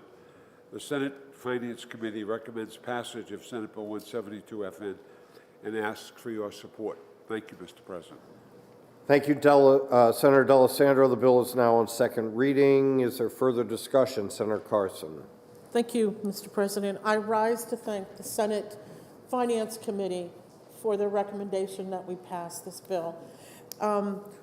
There's a group of us that have been working diligently now for a few years on issues such as this, that are looking at kids and finding better ways that we can serve our children that find themselves in really awful situations. And so having these caregivers being able to get some money from the state to help offset the cost for taking in these kids is really and truly life-changing for many of these kids. It keeps them out of our DCYF system and foster care, and it's time that we start supporting these families. So again, I'd just like to thank the Senate Finance Committee for their deliberation and their support for this bill. Thank you. Thank you, Senator Carson. The bill is now on second reading. Is there further discussion? Seeing none, the question is on the adoption of the committee recommendation of ought to pass on Senate Bill 172. Are you ready for the question? All in favor, please say aye. Aye. Any opposed? The ayes have it. The motion of ought to pass is adopted. Senate Bill 172 is ordered to third reading. The Senate will be attentive to the clerk. Thank you, Mr. President. The Committee on Finance, to which was referred Senate Bill 190FN, an act relative to advanced direct account wagering. Having considered the same, the committee recommends that the bill is ought to pass by a vote of 7-0. Senator Birdsell for the committee. Senator Birdsell. Thank you, Mr. President. I move Senate Bill 190FN ought to pass. This bill allows advanced deposit wagering on pari-mutuel betting on horse racing, which currently already takes place in New Hampshire and is not subject to the regulation in this state. Senate Bill 190FN establishes a revenue-sharing agreement where licensed advanced deposit wagering will pay the state 2.25% of handle on advanced deposit wagers from New Hampshire residents. The Senate Finance Committee recommends passage of Senate Bill 190FN and asks for your support. Thank you, Mr. President. Thank you, Senator Birdsell. The bill is now on second reading. Is there any further discussion? Seeing none, the question is on adoption of the committee recommendation of ought to pass on Senate Bill 190. Are you ready for the question? All in favor say aye. Aye. Any opposed? The ayes have it. The motion of ought to pass is adopted. Senate Bill 190 is ordered to third reading. The Senate will be attentive to the clerk. Thank you, Mr. President. The Committee on Finance, to which was referred Senate Bill 191FN, an act relative to road toll registration surcharges for electric vehicles. Having considered the same, the committee recommends that the bill is ought to pass by a vote of 6-1. Senator Birdsell for the committee. Senator Birdsell. Thank you, Mr. President. I move Senate Bill 191FN ought to pass. This bill establishes a $100 annual registration surcharge for electric vehicles, which will be credited to the State Highway Fund. Senate Bill 191FN stipulates the Department of Transportation is authorized to dedicate no more than 20% annually of collected fees for the construction of electric vehicle service equipment on New Hampshire transportation corridors, utilizing plans developed by the department. It should be noted, Senate Bill 191FN provides no highway fund appropriation. Therefore, any expenditure of revenue collected attributable to this bill would require further authorization either by legislation or an approved transfer from highway fund surplus. The department will incur one-time system programming costs in fiscal year 2023 to implement provisions of Senate Bill 191FN. The Senate Finance Committee recommends passage of Senate Bill 191FN and asks for your support. Thank you, Mr. President. Thank you, Senator Birdsell. The bill is now on second reading. Is there any further discussion? Seeing none, the question is on adoption of the committee recommendation of ought to pass on Senate Bill 191. Are you ready for the question? All in favor, please say aye. Aye. Any opposed? No. The ayes have it. The motion of ought to pass is adopted. Senate Bill 191 is ordered to third reading. The Senate will be attentive to the clerk. Thank you, Mr. President. The Committee on Finance, to which was referred Senate Bill 230 FNA, an act making an appropriation to the Department of Environmental Services for wastewater infrastructure projects. Having considered the same, the committee recommends that the bill is ought to pass with an amendment by a vote of 7-0. Senator Gray for the committee.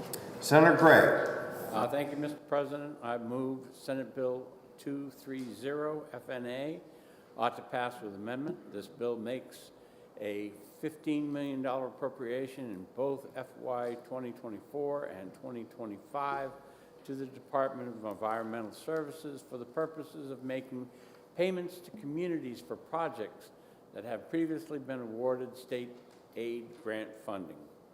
These grants were awarded for eligible and completed wastewater infrastructure projects under the State Aid Grant Program and were approved by the Governor and Executive Council. Senate Bill 230 FNA allows any remaining funds to be used to award new grants.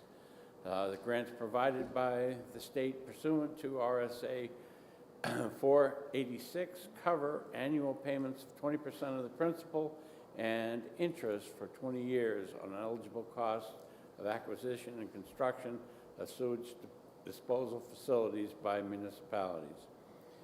Senate Bill 230 FNA, as introduced, referred to these payments as efficiency payments. This term is not defined in statute. In addition, the companion bill, House Bill 311, did not reference efficiency payments. To avoid confusion, the committee amended the bill to delete the word efficiency. The Senate Finance Committee recommends passage of Senate Bill 230 FNA as amended and asks for your support. Thank you, Mr. President. Thank you, Senator Gray. The bill is now on second reading. The first order of business is the committee amendment. Is there any discussion on the committee amendment? Seeing none, the question is on adoption of the committee amendment. Are you ready for the question? All in favor, please say aye. Aye. Any opposed? The ayes have it. The committee amendment is adopted. The bill is on second reading. Is there any further discussion? Senator Ricciardi. Thank you, Mr. President. As the prime sponsor, I am happy to support the motion of ought to pass on Senate Bill 230.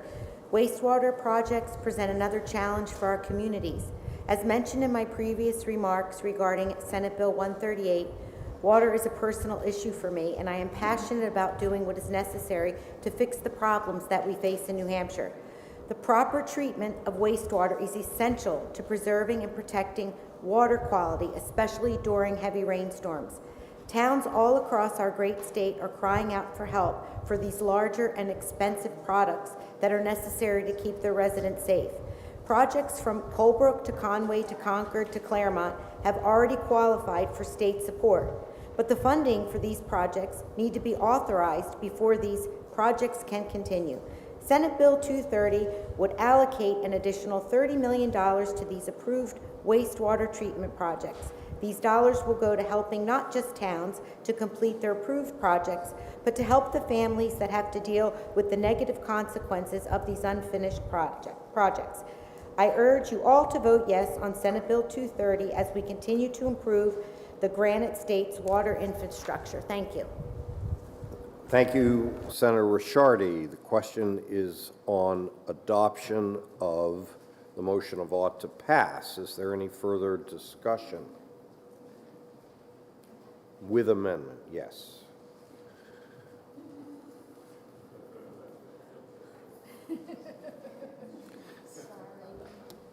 Thank you, Tammy. All right, find my place here. The question is on the adoption of ought to pass as amended. Are you ready for the question? All in favor, please say aye. Aye. Any opposed? The ayes have it. The motion of ought to pass as amended is adopted. I recognize Senator Gray. Move to table. I got that one right at least. The motion is to lay Senate Bill 230 on the table. Are you ready for the question? All in favor, please say aye. Aye. Any opposed? No. The ayes have it. Senate Bill 230 is laid on the table. The Senate will be attentive to the clerk. Thank you, Mr. President. The Committee on Health and Human Services, to which was referred Senate Bill 175 FN, an act relative to Medicaid coverage for mothers. Having considered the same, the committee recommends that the bill is ought to pass with an amendment by a vote of 5-0. Senator Whitley for the committee. Senator Whitley. Thank you, Mr. President. I move that Senate Bill 175 FN ought to pass with amendment. This bill, the New Hampshire Momnibus Act, is one of the most important pieces of legislation this body will consider this session.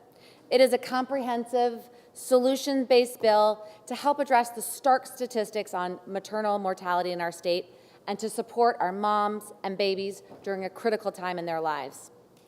Motherhood and pregnancy can be some of the most wonderful time of a person's lives. But the joys of bringing new life into the world can also bring serious and often preventable health complications when mothers do not have the right support. Senate Bill 175 FN as amended has 7 key sections designed to improve maternal and infant health outcomes, expand the perinatal workforce, and help support New Hampshire working mothers and their families so they can go back to work if they choose. These 7 provisions include expanding Medicaid coverage in the postpartum period from 60 days to 12 months, because having continuous postpartum care can be life-saving and lead to better long-term health outcomes for new parents and newborns. 2, it creates OPLC certification for doulas for the purpose of Medicaid coverage, creates OPLC certification for lactation counselors for the purposes of Medicaid coverage. 4, establishes Medicaid coverage for donor breast milk services. 5, implements workplace protections for nursing mothers. 6, ensures that New Hampshire looks at reducing barriers, improving access, and creating a system of voluntary home visiting programs for parents of newborns. 7, provides critical state funding for family resource centers, which are the front lines supporting our vulnerable families. And lastly, 8, not 7. And lastly, supports early childhood mental health consultations. The committee amendment reflects compromised reach on several areas of the original SB 175, including certain appropriations and civil penalties for violations, and makes technical corrections and fixes drafting errors. For too long, we have allowed preventable deaths, life-altering complications, and untreated mental health and substance use disorders to persist for mothers. No single provision in the Momnibus is a panacea. This is about building a network of supports for our moms and babies with a full complement of evidence-based wraparound services during pregnancy, birth, and the postpartum period. We often talk in this body about a Swiss cheese approach. SB 175 FN builds layer upon layer upon layer of supports to try to prevent any mom or baby from falling through the cracks in a way that meets their specific needs in that specific moment. This legislation will benefit New Hampshire babies, working mothers, and our economy, and I'm grateful to my fellow committee members and my friend from District 9 for her partnership in this work. For these reasons, the Senate Health and Human Services Committee asks for your support on the motion of ought to pass with amendment on SB 175 FN. Thank you, Mr. President. Thank you, Senator Whitley. The bill is now on second reading. The first order of business is the committee amendment. Is there any discussion on the committee amendment? The question is on adoption of the committee amendment. Are you ready for the question? All in favor, please say aye. Aye. Any opposed? The ayes have it, and the committee amendment is adopted. The bill is still on second reading. Is there any further discussion or amendment? Senator Ricciardi. Thank you, Mr. President. I also would like to stand in support of ought to pass on Senate Bill 175 FN, the Momnibus. The Momnibus expands Medicaid pregnancy eligibility from 2 months postpartum to 12 months postpartum and adds important doula and lactation services and donor milk bank access to Medicaid. Right now, Granite Staters qualify for Medicaid if they make 138% of the poverty line. That's a $31,781 for a family of 3. A pregnant woman can qualify for Medicaid at a higher income level, 196%, which is $45,138 for a family of 3. But the problem is that women who qualify under the pregnancy eligibility get kicked off Medicaid 2 months postpartum. I cannot imagine being 2 months postpartum and not having access to health care. The Momnibus extends the pregnancy eligibility program to 12 months postpartum. This will provide women with the preventative care, acute care, mental health care, and substance use care that will support her health, allowing her to be the great mom she wants to be. Keep her healthy enough to stay in the workforce and avoid emergency care leading to uncompensated care costs. When we talk about someone making $45,000, we are talking about the heart and soul of our workforce. We are talking about the very people we need to attract and retain to keep all other industries functioning. We are talking about our food prep workers, servers, childcare workers, retail workers, paramedics, administrative workers, and mental health counselors. Women are the majority of these workers, and they have babies, and they need health care in order to stay healthy and keep working. When I had my own child, I was fortunate to have access to excellent care, and I needed and used that care well beyond 2 months postpartum. Because the postpartum period clinically and in reality for all new moms is 12 months, I used to cook and deliver meals to all the new moms in Bedford through our Bedford Newcomers Club, and I saw so many moms doing amazing jobs caring for their newborns, but also struggling to do the best they could for themselves, for their families, and to try to get back to work. They needed support. Now we have the chance to support moms through the Momnibus. I ask for your support of ought to pass on Senate Bill 175. Thank you, Mr. President. Thank you, Senator Risciardi. Senator Perkins Kwoka. Thank you, Mr. President. I rise also in support of SB 175. Working families face unique challenges here in New Hampshire, and my experience as a mom of 2 wonderful daughters has proven that to be true. When new moms welcome babies into their lives, they can experience joy and wonder, but also incredibly challenging moments, and it is vital that we do what we can to support them when they are looking to re-enter the workforce post-pregnancy, which I have now done twice. For instance, nursing accommodation requirements in workplaces will reduce the barriers moms face to rejoin the workplace and will increase breastfeeding rates among working mothers. Research across the board shows that breastfeeding protects babies and children from a host of acute and chronic diseases. It has been shown to lower healthcare costs for mothers and their infants when compared to non-breastfeeding mothers, and thus SB 175 will increase the rates of breastfeeding. By providing such accommodations, workplaces will build loyalty, trust, and productivity with their employees and allow more new moms to return to the workforce, and sooner. I know it did for me, and in a modern economy, we need modern workforces and businesses to keep our state thriving.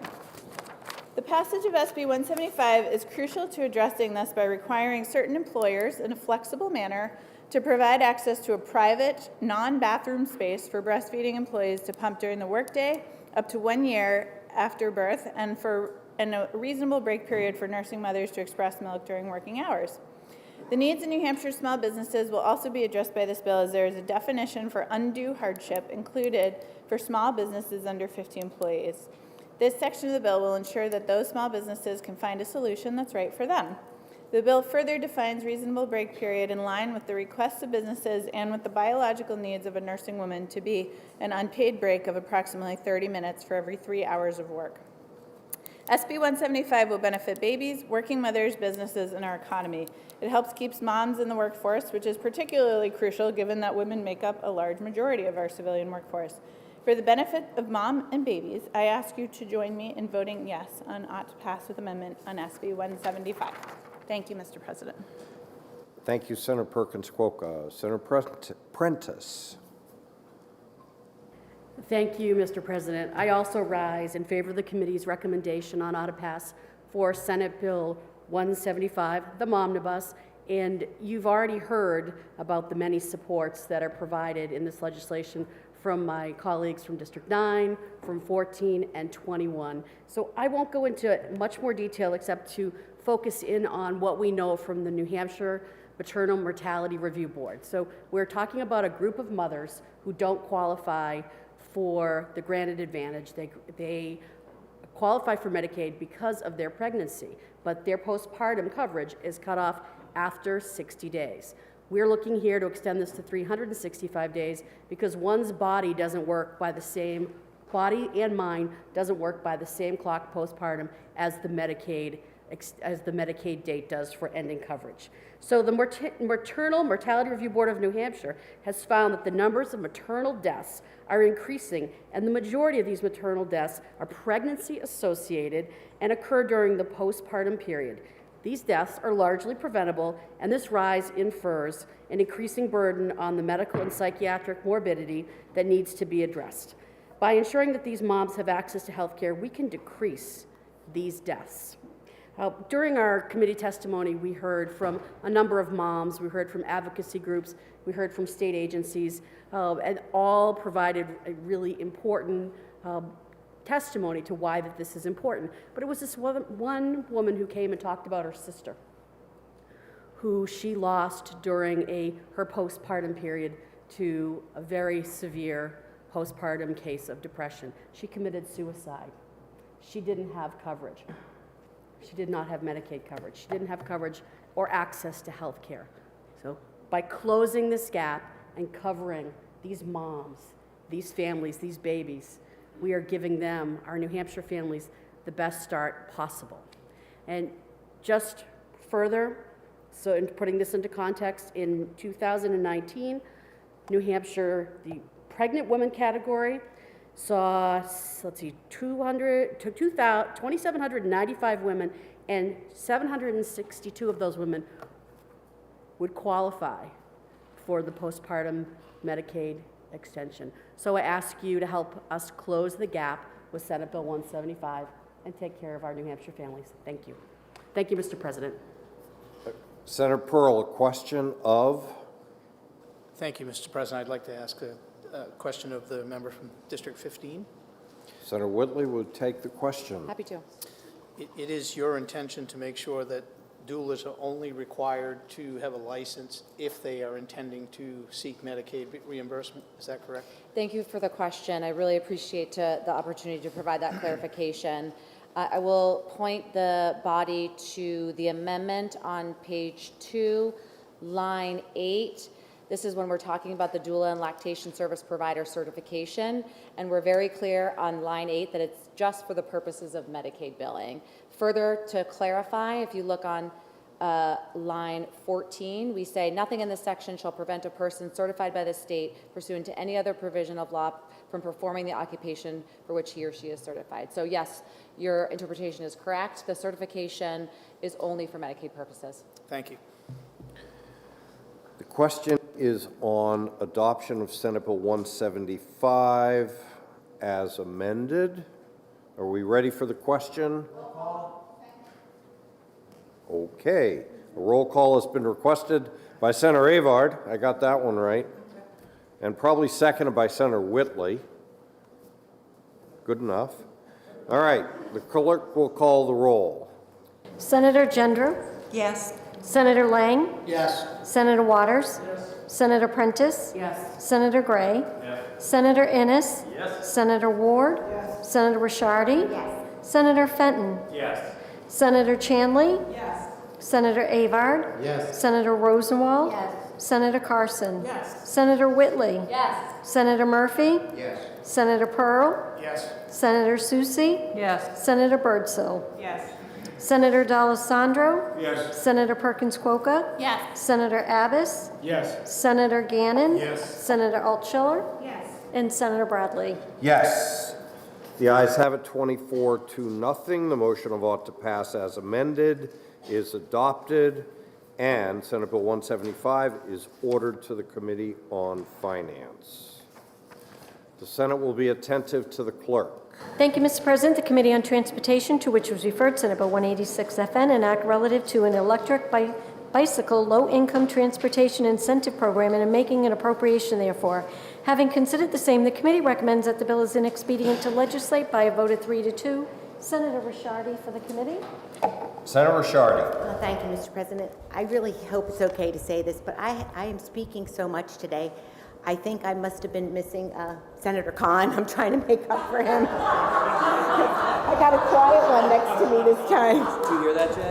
Yeah. I couldn't resist. That's all I was thinking. Okay. Thank you, Mr. President. I move Senate Bill 186FN, inexpedient to legislate. This bill would have created an electric bicycle incentive rebate program and funding for low-income workers.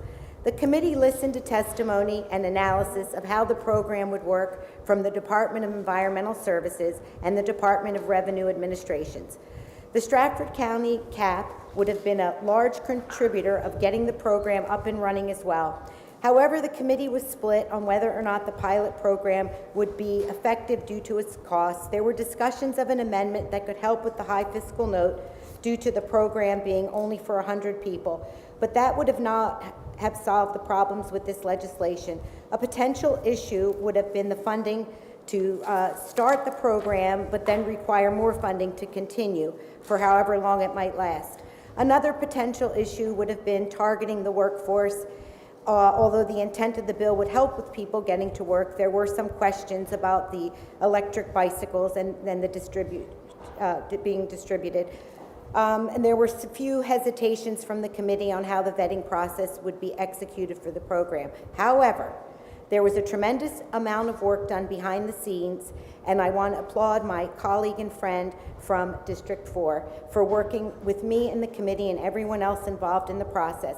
And although this bill was not perfect and untimely and ultimately was voted down, the amount of work that he put into this was admirable, to say the least. With more work needing to be done on the bill, it is not in the best interest for the Granite Staters to pass this bill at this time. Please support the Transportation Committee's motion of inexpedient to legislate. Thank you. Thank you, Senator Ricciardi. The motion is inexpedient to legislate. Senator Waters. Thank you, Mr. President, and members of the body. I just wanted to rise for a couple minutes to thank the chair of the committee and the committee for their good work and thoughtful concerns about this bill. And as I understand the way that the vote went, but it was my bill, and I thought I'd just take just a brief moment to explain to folks what this is trying to do and why you may see something like it in the future. If you've traveled to any urban area lately, you've seen a lot of electric bicycles, particularly cargo bikes. Look them up online. You'll see that for about $1,000, somebody who can get a vehicle that can get them to work, a more distant place. They go about 25 miles an hour. You can get there. They have ones that work just great in our winter weather as well. But more importantly, the cargo bike lets you start a business. It lets you carry passengers. And again, you'll see this if you go to a lot of areas. So Vermont and several states around the country and urban areas have established programs like the ones described here. Vermont's was so successful that they have many banks who have invested in it, and they've increased their appropriation to it. What this really is about is how can we provide an inexpensive transportation alternative to low-income folks who aren't going to be able to buy a house but want to get their employment and maybe start a business. So it's a real low-cost entry for low-income folks. And just a little historical note, if you look back to the 1890s when inexpensive two-wheeled same-size bicycles came into popular use, it led to an enormous expansion of job opportunities because you could go a little farther away, get your work. I also say it led to enormous expansion of courtship possibilities because you could have a little wider geographical area to go courting after church, right? But that aside, I think we're seeing this now as an option. Now, the irony of this bill in a way is we got this fiscal note about auditing and about managing the program, although we do have Drive Electric New Hampshire, some state programs that are kind of set up to do this kind of thing. But there are these fiscal notes. So I asked Community Action Program, would you administer this? Would you do the auditing? Would you do the selection of folks? And just do that because you want to help your clients. And they said, fine. Well, then the argument was, well, if you're not having a state agency manage the program, why do you need to have a bill pass at all? So, okay, I get that. I think we're going to see a way to get this going. I hope what we'll do is prove it's so successful that the state will want to make some investment to improve employment. Thank you, Mr. President. Thank you, Senator Waters. The motion is an expedient to legislate. Is there any further discussion? Seeing none, the question is on adoption of the committee recommendation of an expedient to legislate on Senate Bill 186. Are you ready for the question? All in favor, please say aye. Aye. Any opposed? No. The ayes have it. The motion of an expedient to legislate is adopted. The Senate, Senator Carson. Thank you, Mr. President. I'd like to request a 3-minute recess. The Senate will be in recess for 3 minutes.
You're the one that wanted it banged. I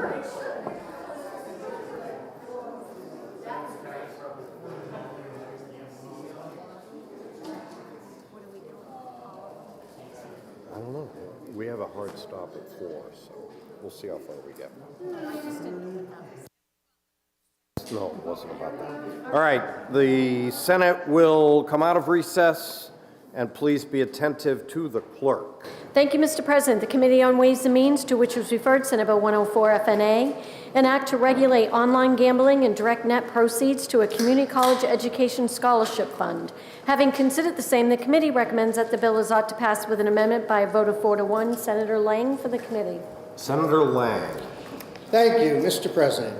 I move Senate Bill 104 ought to pass with amendment. This bill authorizes certain casino games, such as Texas Hold'em, poker, and blackjack, to be paid online. It gives the Lottery Commission regulatory authority over online gaming. The bill directs the proceeds from such gaming to be deposited in the Community College Scholarship Fund to be administered by the Community College System of New Hampshire. The committee amendment broadens the net for the scholarship eligibility and expands what costs the scholarship can be used to cover, including books and fees. The amendment also includes language relative to the RFP process that was inadvertently left out by OLS during the bill drafting. Lastly, the amendment clarifies the types of gaming allowed in the online format, including only table-style games, not slot machines, not HHR, not Lucky 7. The Ways and Means Committee asks for your support on the motion of ought to pass with amendment. Thank you for your consideration. Mr. Speaker, Mr. President, I would like to speak after the motion. Thank you, Senator Lang. Is there discussion on the amendment?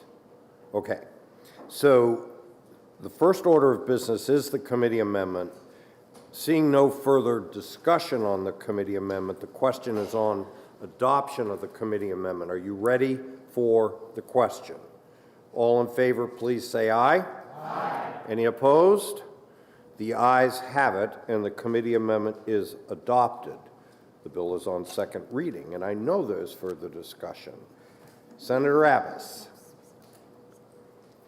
Mr. President, I rise in opposition to the committee's recommendation of ought to pass as amended. I understand that the bill, at least the foundation of Senate Bill 104, is very well intended.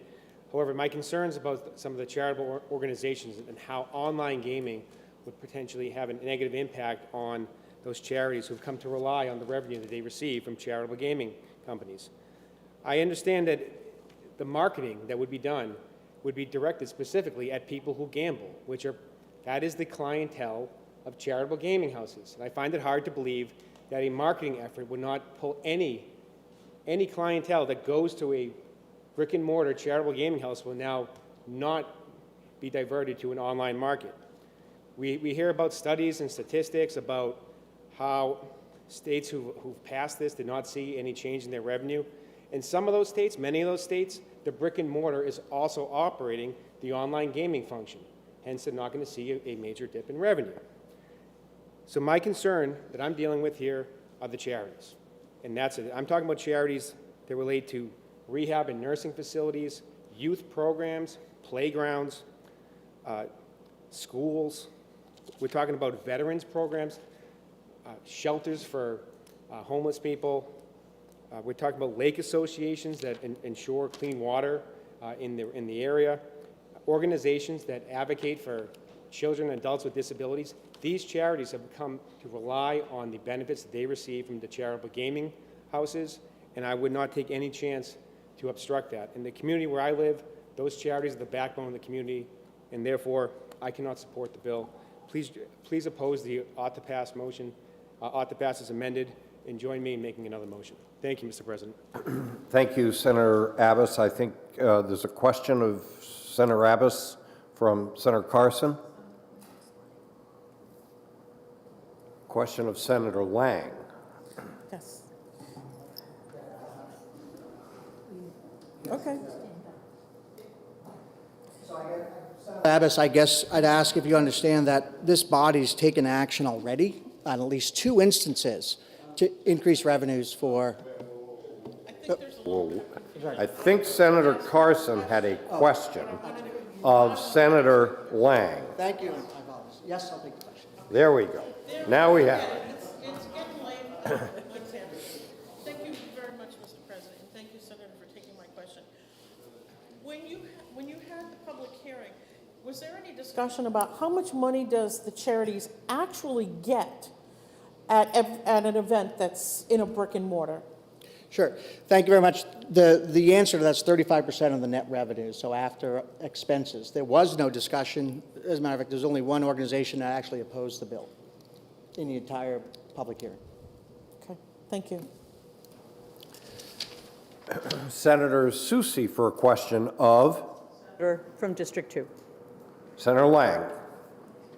So I just, following along with the question asked from the senator from District 14, I'm looking at the amendment, which is now the bill, on page 7, and it says that on line 6, the proceeds to the education fund are the gaming wagering, the online gaming wagering, less the administrative costs of the commission, prizes paid, and payments for problem gambling. How do you even come up with an estimate given that there's no guaranteed percentage for the community college scholarship fund? Sorry, I think we're answering two different questions. So the answer on charitable gaming as it exists now in a brick and mortar is 35%. Yes. Right, so that's it. So that under this bill, all of the revenues after the operating costs are taken out would be dedicated directly to the community college scholarship fund to pay for all the gap funding that's needed for low to middle income families. Follow up, if I may. But I guess to that point, this is just an estimate. So the community college fund administering this, we don't know. Could get very little, could get tens of millions of dollars, but we really don't know because there isn't a specific formula for distribution. It's just whatever is left over. Correct. I think there's a fiscal note attached to the bill, and in the first year, because it's only a partial year, there's an estimate from lottery of about a $5 million lift to the community college system. In the second year, that goes up to $20 million. In the third year, up to $30 million. And those are the estimates provided by Lottery Commission. Thank you. Are there further questions of Senator Lang? Seeing none. All right, Senator Gannon. Thank you. I'll be brief because Senator Abbas so succinctly got to most of my stuff. But to Senator Carson, there was some talk of the 35%. It was $20 million in the last fiscal year. My concern mainly is cannibalization of the whole industry. They had a Rutgers study, and they went and found people in New Jersey. Only 5% of the respondents said they were online-only gamers. So we're going to, some of the revenue that we have going to, I have Seabrook in my district. Senator Shardy has something. You have one in Salem. We're going to eat away at our charity gaming money. And it's also, someone mentioned 35%. The charitable gaming money is 35% plus 10% directly to the state, so it's actually 45%. The other thing I like about brick and mortar things, jobs. The money stays in state. We got tons of people working at my place in Seabrook. There's a property tax, there's employment, rooms and meals taxes. You're going to go out to eat if you go to the thing, maybe not there, but you're going to spend money in the district. Game apps and the online gaming are doing very little for our local economy. No one's going to go out to dinner. You're not providing jobs. You don't have construction. I have a lot of doubts about this form of gaming at this time, and I think the right way to go is to re-refer. But that's my opinion for the moment. Thank you. Thank you, Senator Gannon. Question, Senator Carson. Of the senator from District 2. Thank you for taking another question from me, Senator. When your committee looked at this, was there any discussion about the 6 states that have legalized online gaming and how it affected charitable gaming in their communities? Thank you for your question. Yes, well, so most states run a different model than New Hampshire from charitable gaming. We're one of the few states, I think we're the only state that does it under this model. But of those states that have brick and mortar casinos and online gaming, New Jersey was the one outlier that had a reduction in on brick and mortar revenues for the brick and mortars. And when you normalize the data, because 2 casinos went out of business.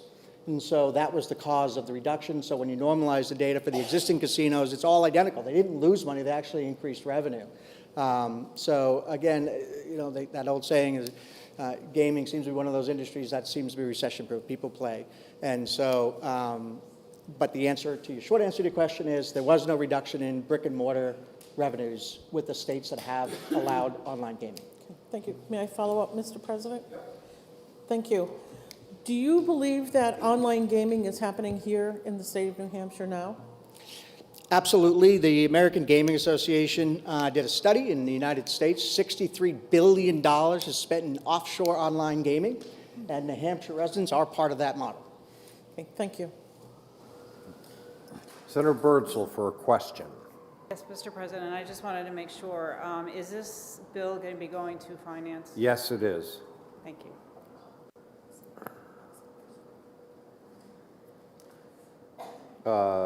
Senator Gannon for a question.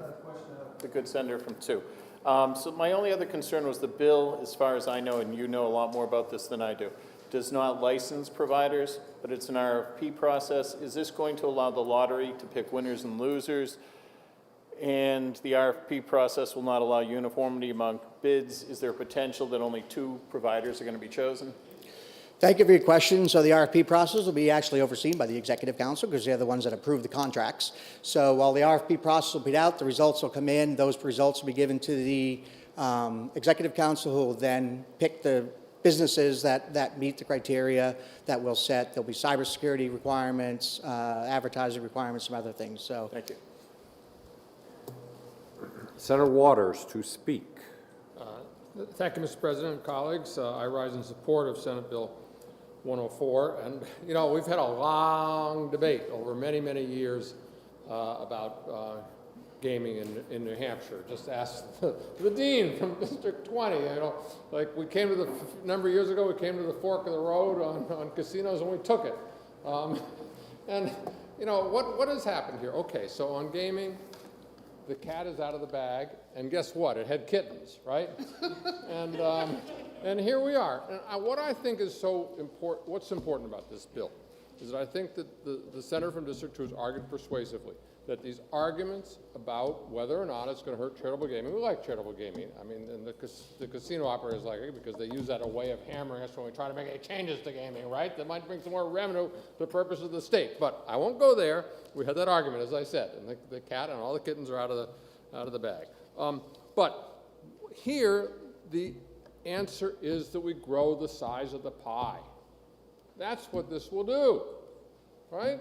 And when we do that, where does the money go? It goes to the community college system. We're all screaming about workforce development. Who does workforce development? The community college system in New Hampshire. Are we going to come up with, whether it's 5 or whether it's 20 or 30 or 17, we'll find out. Are we going to come up with that money for the community college system elsewhere? No. Do they need support so they can educate students and get them the good jobs that our employers are crying out for? Yes, they will. They will do that. I was at the committee hearing. I heard the report about the other states that have done this, and they said, no, it doesn't hurt the other. You grow the pie. You grow the pie. This is the route that New Hampshire has decided to take. This bill represents a real opportunity to do some great good for the community college system, to grow the pie, onshore some of that money that's leaving the state now, and let's pass the bill. Thank you, Mr. President. Thank you, Senator Waters. Senator Prentice to speak, please. Thank you, Mr. President. So respectfully, I rise in opposition to Senate Bill 104. And I actually want to talk about the community college system and alternative ways that we could potentially fund this scholarship program, or could have, and maybe in the future. So the community college system of New Hampshire does play an important role in our state's economy, expanding programs that provide a pathway for New Hampshire students to good-paying careers in healthcare and the trades are a promising part of the solution to our current workforce crisis. Increasing the affordability of the community college system of New Hampshire's programs is an important step towards making that happen and will help build a more inclusive and prosperous New Hampshire. However, I believe there are better ways to fund a community college education scholarship fund than expanding or growing growing gambling in New Hampshire. So looking at the current budget, 22-23, and the proposed budget of 24-25, I was able to find about $128.6 million if we looked at reductions in 4 of the taxes. So business profits, business enterprise, interest and dividends, and the meals and rentals tax. And I would suggest that that money, funds looking to sources like that, would be better placed into this scholarship fund. So I support the creation, and I want to applaud the work that Senator Lang Senator from District 2 has done to move this forward. But again, I don't support the way that it is funded. I thank you for the opportunity, and again, I do not support the committee's recommendation of OTP-A. Thank you. Thank you, Senator Prentice. Senator Gannon to speak a second time. And a final briefly. time. I'll be very briefly. Thank you, sir. There's no pie. We're taking money. This is zero sum. This is the amount of money in families in New Hampshire. And I respect someone's right to spend whatever they want, however they want. We are going to, there is no expanded pie. We're not making a product. We're taking money away. The house always wins. The casino wins. They're taking money out of families. We're talking every day that we don't have money for food, we don't have money for heat, and people are suffering in our towns. I know people who don't have money for food in my town. God help them if they spend this money. And I don't want to tell them how to spend their money, but it isn't an endless. The money is coming from somewhere. It's coming from the people in New Hampshire. So it's not a bank that we're tapping. It's people. We're taking their money. Thank you. Thank you, Senator Gannon. Senator Lang to speak a second time. I believe Senator Lang is the last speaker. Thank you very much, Mr. President. So some of you may know when I'm outside the State House, my real job is I'm a systems engineer. I design solutions and creative solutions sometimes to solve business problems. As I've sat in the Senate now and the House for three terms and the Senate now for my next term, I've heard about workforce. And specifically, I've heard about workforce issues around healthcare, workforce issues around education, workforce issues around the trades, and the problems we're having in these areas. This bill while I don't love this funding source myself, but it provides a perpetual solution to those workforce issues to get us an educated workforce. The community college system provides ASN RNs, they provide phlebotomy techs, they provide pharmacy techs, dental hygienists, physical therapy specialists, radiological technicians. In addition, they provide paraprofessionals and early education people. They also provide welders, electricians, automotive mechanics, the building trades. This is the place where our workforce can be solved. I go back to that adage, when's the best time to plant a tree? And the answer was either 10 years ago or right now. We can work on this workforce issue by passing this bill and giving New Hampshire an educated workforce going forward. Or we can kick the can down the road and hope that someone spits a bill and finds a revenue source that will solve it some other time. I please urge you to vote yes on this bill and help us solve this workforce issue that New Hampshire is facing. Thank you, Mr. President. Thank you, Senator Lang. Seeing no further discussion, a roll call has been requested by Senator Rosenwald, seconded by Senator Lang. The question is on adoption of the ought to pass as amended motion on Senate Bill 104. The clerk will call the roll. Senator Gendreau? No. Senator Lang? Yes. Senator Waters? Yes. Senator Prentice? No. Senator Gray? Yes. Senator Innes? Yes. Senator Ward? Yes. Senator Rishardi? No. Senator Fenton? Yes. Senator Chanley? No. Senator Avard? Yes. Senator Rosenwald? No. Senator Carson? Yes. Senator Whitley? No. Senator Murphy? Yes. Senator Pearl? Yes. Senator Susie? No. Senator Birdsell? Yes. Senator D'Alessandro? Yes. Senator Perkins Kwoka? No. Senator Abbas? No. Senator Gannon? No. Senator Altschiller? No. Senator Bradley? Yes. The ayes have it, 13 to 11.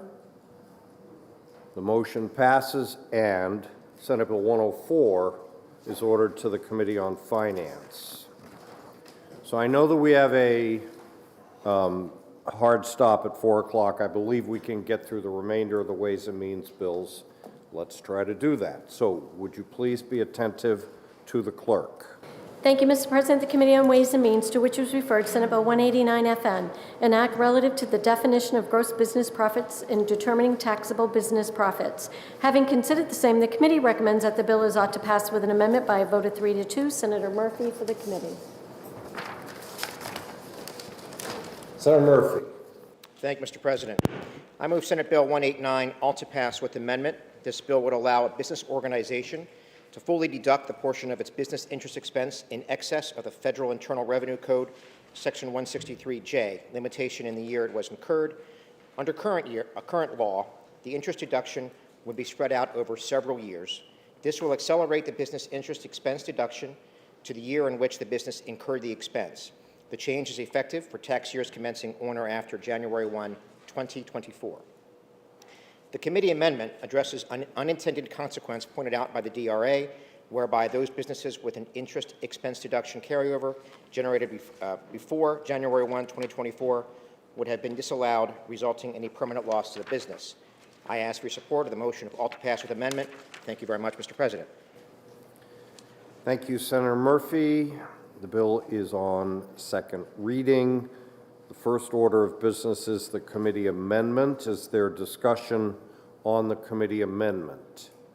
Seeing none, the question's on adoption of the committee amendment. Are we ready for the question? All in favor, please say aye. Aye. Any opposed?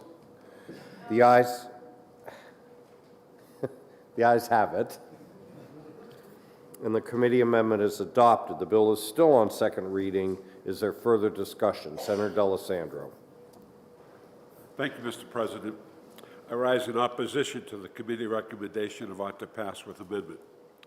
Senate Bill 189 would enact a sweeping change to our business profits taxes, altering the definition of gross business profits in determining additions and deductions allowed under the business profits tax.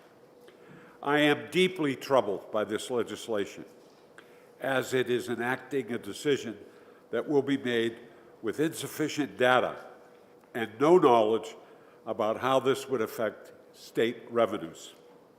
Although we know this change would only apply to businesses with under $27 million of gross receipts, we lack the data as to how many businesses this will actually impact.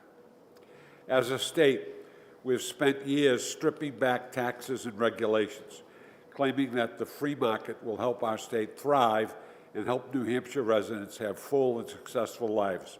Regrettably, the dream that the leadership across the state have led us to believe has not actually come to fruition. Everywhere I turn in the state, I see good, decent Granite Staters struggling. I see them struggling to pay their electric bills, while Eversource doubled the pay of its CEO and made a record $1.4 billion in profits last year. I see them struggling to make ends meet at the grocery store, while companies like Pepsi-Cola, whose prices for its drinks and chips were up 17% in the latest quarter from earlier year levels, reported a 20% profit growth in the same period. I see the state giving corporate tax breaks to companies and the wealthiest among us across the board, while downshifting those costs to local communities, where ultimately our residents see the cost of their property tax bills accelerate. I implore you all to push the brakes on these measures. Take a moment and wait until we have all the data we need before continuing down this path of economic inequality. We need to work for the people. We were sent here by the people, and it's time we fight for the people. Thank you, Mr. President. Thank you, Senator Allesandro. Is there any further discussion? Senator Lang. Thank you, Mr. President. So on this bill, we currently allow business to already take this deduction. They get to deduct 100% of the interest off their business profits. The only difference is the state of New Hampshire puts it out at 30%, 30%, 30%, 10%. So we make them wait 4 years to pay and take the deduction for the interest that they paid in year 1. This bill simply allows them to take the full deduction in year 1. Year 2, their business profits will be higher because they're not taking this deduction, and they'll continue to pay business profits on on that business profit. So this bill just allows business to be more competitive because in year 2, their costs go down. So again, I'd urge you to vote and ought to pass as amended for the committee. Thank you. Is there any further discussion? Seeing none, the question is on adoption of the ought to pass as amended motion on Senate Bill 189. Are you ready for the question? All in favor, please say aye. Aye. Any opposed? No. The ayes have it. The motion of ought to pass as amended. Division? Yes, division. Okay. A division has been requested. All in favor of the motion of ought to pass, please rise and stay arisen. I'm a yes.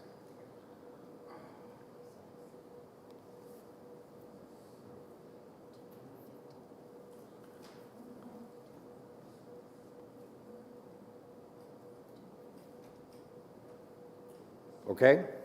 All opposed, please stand and stay standing.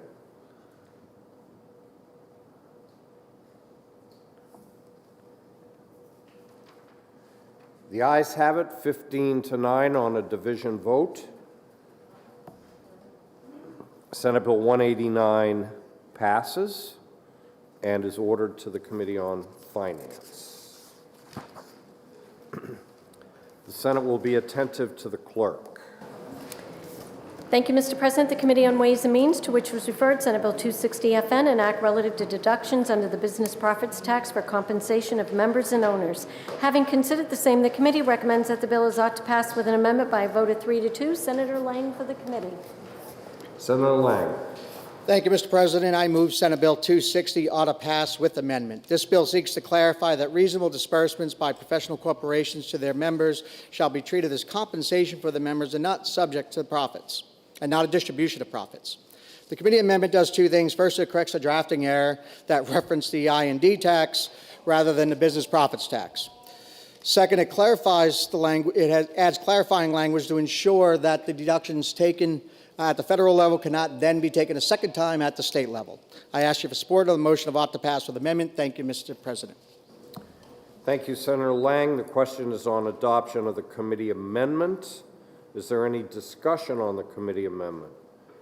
In that case, the question is on adoption. Are you ready for the question? All in favor of the committee amendment, please say aye. Aye. Any opposed? The ayes have it, and the committee amendment is adopted. The bill is on second reading. Is there any further discussion? Senator Rosenwald. Mr. President, I rise to oppose the ought to pass with amendment motion. This bill makes a big change to the statute governing deductions for fair and reasonable compensation for owners and employees of certain kinds of business entities. Deductions that have long been established in both federal and state law. RSA 77A:4 states that a business may deduct reasonable compensation for the actual personal services of a natural person. This bill broadly expands the possible deductions that a business may take if it files a BPT return. First of all, it removes the statutory limitation that the deduction be for natural persons, therefore allowing corporations to take the compensation requirement. Further, it removes the requirement that the compensation deduction be only for actual personal services. That means any business activity the entity conducts may qualify for compensation deduction. So, for example, if a medical practice decided to sublet some of its office space or sell T-shirts with a practice name on them and distributed the profits to the owners or shareholders, the practice could potentially claim these distributions as deductions on their BPT return for reasonable compensation. I don't believe that is the intent of RSA 77A4, nor should it be the intent of the legislature.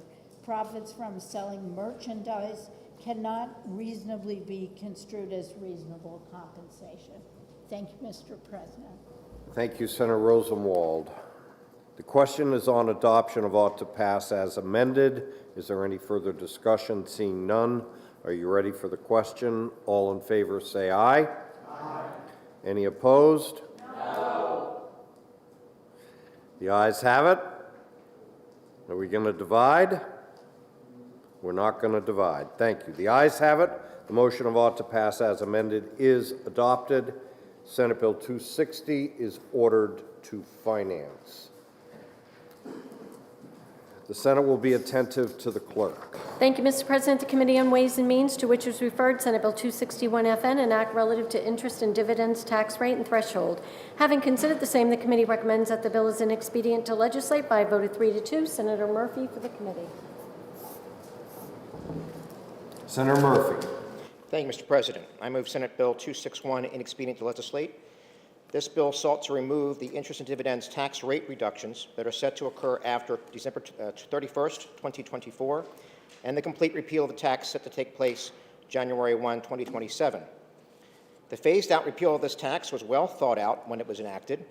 A majority of the committee believed the bill was unnecessary and that we should not impose taxes, especially when we have a current very healthy surplus just for the sake of collecting taxes. Mr. President, we must not forget that taxes represent money taken from those who earn it. Make no mistake, the interest and dividends tax is an income tax on those who have saved and invested wisely. It disproportionately affects seniors, giving them a solid reason to retire elsewhere. I ask for your support for the motion of inexpedient to legislate. Thank you, Mr. President. Thank you, Senator Murphy. The motion is inexpedient to legislate. Is there any discussion? Senator Soucy. Mr. President, I rise in opposition to the committee recommendation of inexpedient to legislate. I think what Granite Staters expect from us here in Concord and what they need us to be focusing on is providing tax relief, most notably property tax relief. We have all seen significant increases in property taxes throughout the state, and those are most likely felt by Granite State families. Our residents are dealing with a number of issues, including inflation and skyrocketing energy costs. On top of this, they have also seen in many communities increases in the property tax. The complete repeal of the interest and dividends tax is not in line with helping these Granite State families that are feeling impacts. It's aimed at helping only the wealthiest among us.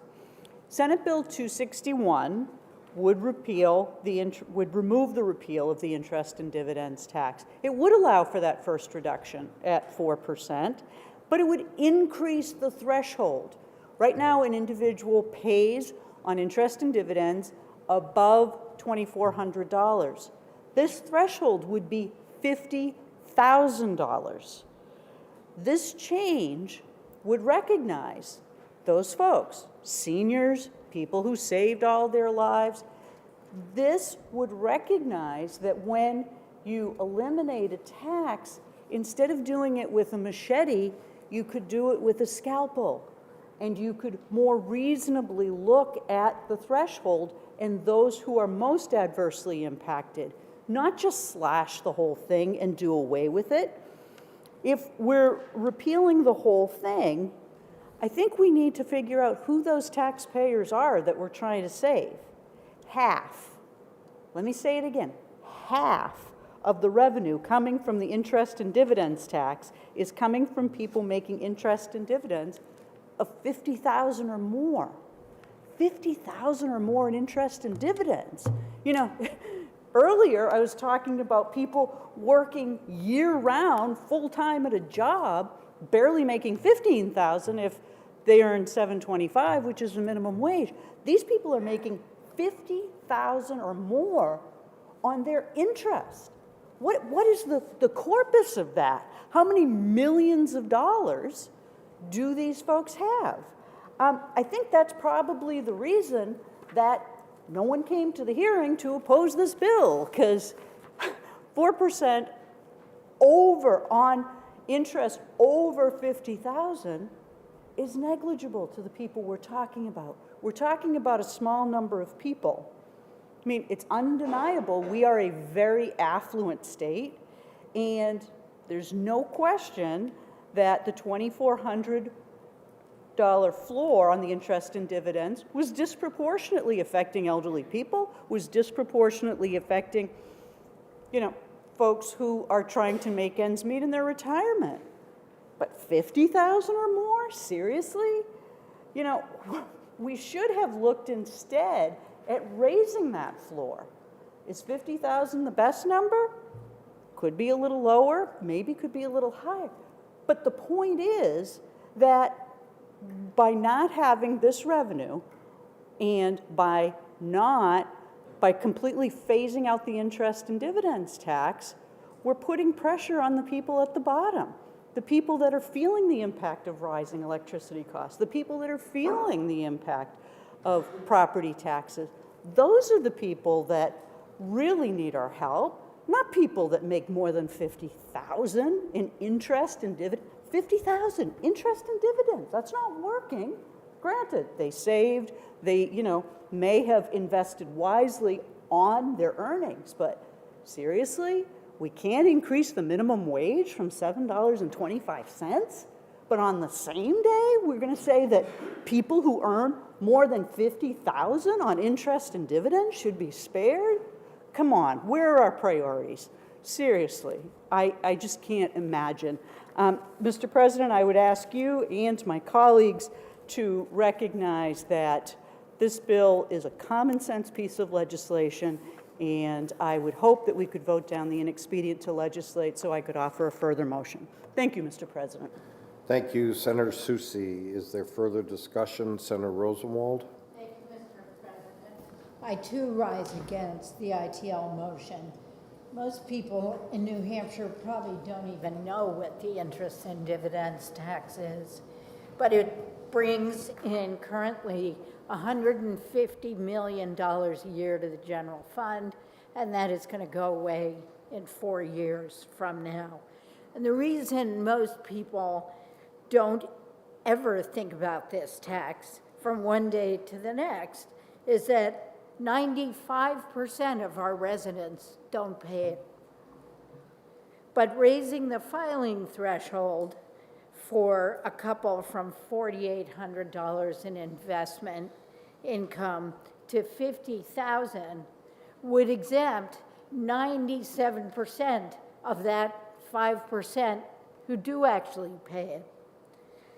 If, as this bill also proposes, we halt further decreases from the current 4% rate, who would still have to pay the tax? Well, this is an incredibly lopsided tax. 40% of the filers pay less than $500 a year. But there are 20 filers in New Hampshire who pay more than $250,000 a year in I&D tax. That's not their investment income. That's the 5% tax they pay on that income. That means their investment assets are somewhere in the neighborhood of $165 million. I am really happy for their success. I'm sure they worked hard. I think it's great.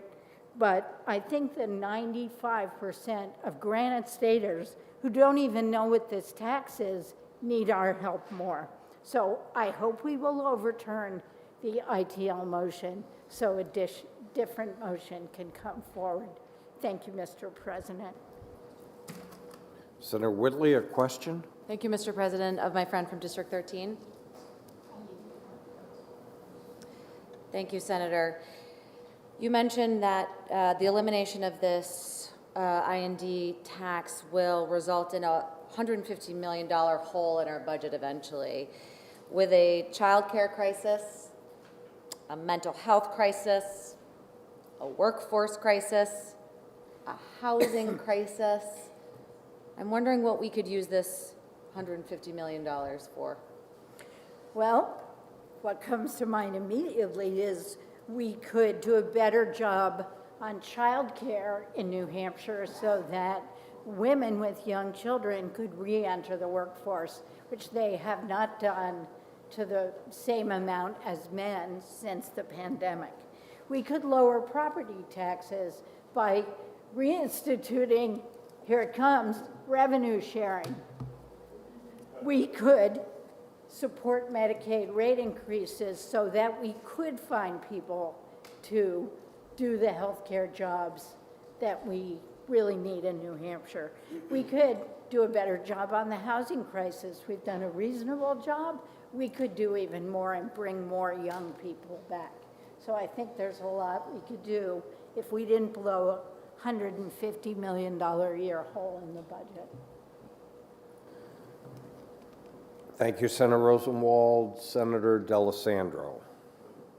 Mr. President, I rise to support the senator from District 18's comments. And I say this: think of the little John Q. Public who saves money in a passport. What does he get for interest? 1%. Think of the little guy that had the Christmas club. What does he get? Zenzanina, nothing. But think of the interest and dividends people who get a fortune. By raising the threshold to $50,000, you get a maximum exemption. Maximum exemption. And isn't the name of the game in our business to protect those who need protection the most? By eliminating a substantial portion of revenue, we reduce our ability to do that, to take care of those who have need. To me, it sounds ridiculous. It sounds crazy. Let's support an ITL and go forward and do the right thing. Let's protect those who need to be protected. Let's fund the things that need to be funded, and let's move forward. Those who have it are making more all the time. Those who don't have it are getting less all the time. Let's protect those who are getting less all the time. Thank you, Mr. President. Thank you, Senator Allesandro. Senator Avard. Thank you, Mr. President. I rise in support of the current motion. And many of you know that I'm a small business owner, very small, and I'm in a lot of homes. And I clean carpets. And this past year, I was in a number of homes, and there was an elderly couple cleaning their carpets. They're in my district. And we get into a conversation, and I said, by the way, did you know I'm your senator? And of course, they're kind of surprised because I'm cleaning their carpets. And we got on the conversation. And I said, so how are you doing? They're 80 years old. And they said, well, I'm being honest with you, Senator. We're living too long. We're living too long. Well, what do you mean? Well, our savings is running out. We're living off that interest and dividends. We're living off of it. And our property taxes are going up. And then they got to talking about, geez, there's this pipe that goes to our house that we don't even use, and we're getting a tax on it. And we're getting high energy costs. And the food, have you seen the food lately? We're living on this. And I said, well, did you know we're phasing that out? You are? Well, that's great news for them. But that's not the only home. I'm in a lot of homes. And there are a lot of people that are struggling. They're living off of that. So I support this, and I support the fact that we're getting rid of that tax. It's okay to be rich in this country. But there are people that are not being rich, and that's what they've got, and they're too old to get back into the workforce. And they're struggling. So I support this. And thank you, Mr. President. Thank you, Senator Avard. Senator Chandley. I rise in opposition to the ITL motion on Senate Bill 261. Not passing Senate Bill 261 has significant consequences, as have been well defined by my colleagues from District 18, District 20, and District 13. But there's at least one issue that I don't think has been considered. As I understand it, the cost of bonding for the state and municipalities will increase because the tax advantage for New Hampshire residents is lost, and those same investors will seek other bond investments. This may cause New Hampshire investors to take their dollars out of New Hampshire. I am very concerned that this will have a negative impact on our municipalities and our states. For this reason and the others outlined, I will vote against the ITL motion. Thank you. All right. Our last speaker, Senator Lang. Mr. President, $285 million. As of this morning, that was our surplus. Last year, we had over a $400 million surplus. Make no mistake, the interest and dividends tax is an income tax, and I'm glad to get rid of it. Please support the ITL motion. A roll call has been requested by Senator Soucy, seconded by Senator Avard. The clerk will please call the roll. Senator Gendreau. Yes. Senator Lang. Yes. Senator Waters. No. Senator Prentice. No. Senator Gray. Yes. Senator Innes. Yes. Senator Ward. Yes. Senator Ricciardi. Yes. Senator Fenton. No. Senator Chandley. No. Senator Avard. Yes. Senator Rosenwald. No. Senator Carson. Yes. Senator Whitley. No. Senator Murphy. Yes. Senator Pearl. Yes. Senator Soucy. No. Senator Birdsell. Yes. Senator Allesandro. No. Senator Perkins Kwoka. No. Senator Abbas. Yes. Senator Gannon. Yes. Senator Altschiller. No. Senator Bradley. I take Rule 625 and decline to participate. The ayes have it, 13 to 10. The motion of inexpedient to legislate is adopted. The time being 4:10, without objection, the remainder of the calendar that we're on is special ordered to the next session on March 9th.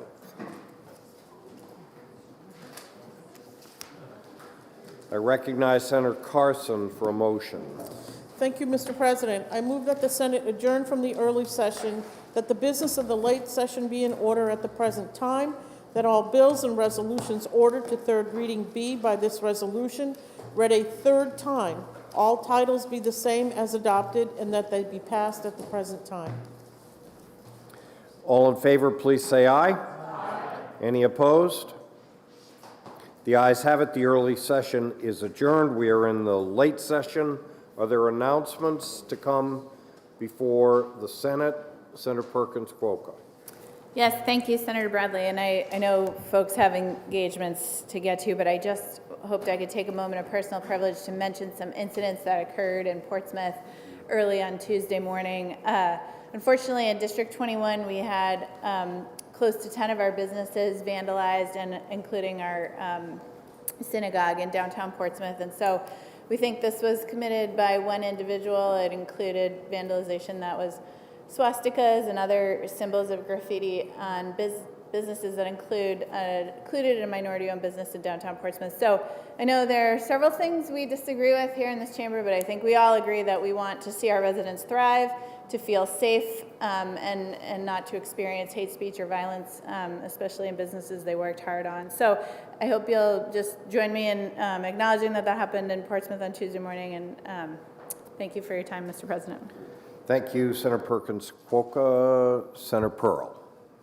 Thank you, Mr. President. I just want to remind everybody there's some maple treats out here in the back room and encourage you to take them home. Thank you.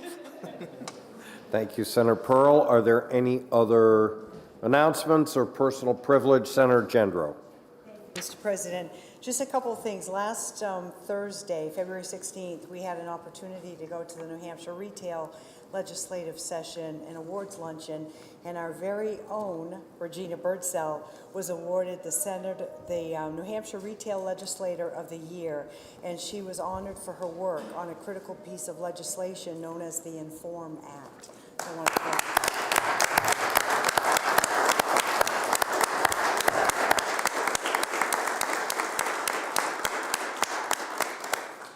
And I'd also like to say, President Bradley and I can share in this too. LaHoots of Littleton and Lincoln were awarded the New Hampshire Retailer of the Year. And LaHoots is the oldest ski shop in America, was founded in 1920 and is now in the 4th generation run family business. The LaHoots are honored for their dedication to both community and their employees. So it was a privilege to be at this event to see both Senator Birdsell and the LaHoots honored. And then one more thing, our very own senator from District 2 has a birthday Tuesday.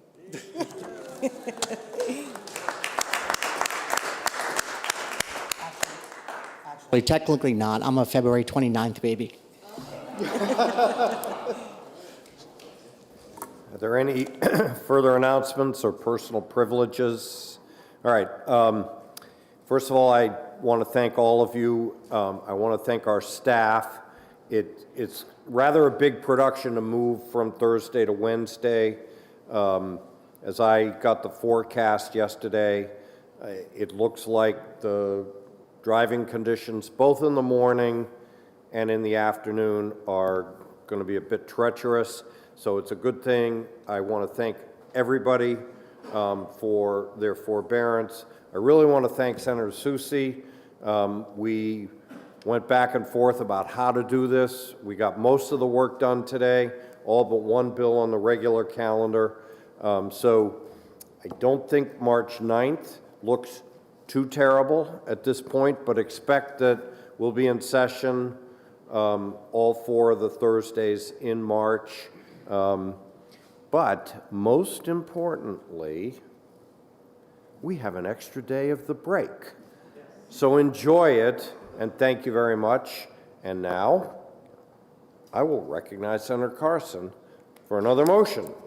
Thank you, Mr. President. I move that the business of the day being completed, that the Senate recess to the call of the chair for the purposes of introducing legislation, re-referring bills to committee, scheduling hearings, sending and receiving messages, vacating bills, and processing enrolled bill reports and amendments. And when we recess to the call of the chair. Thank you, Senator Carson. I neglected to say, without objection, all personal privileges or unanimous consent remarks shall be entered into the permanent journal of the Senate per Rule 216 and 217. Is everyone in favor of Senator Carson's motion? Please say aye. We're all really in favor of it. I'm not even going to ask if anyone's opposed. The ayes have it. The Senate is in recess to the call of the chair. Have a great break.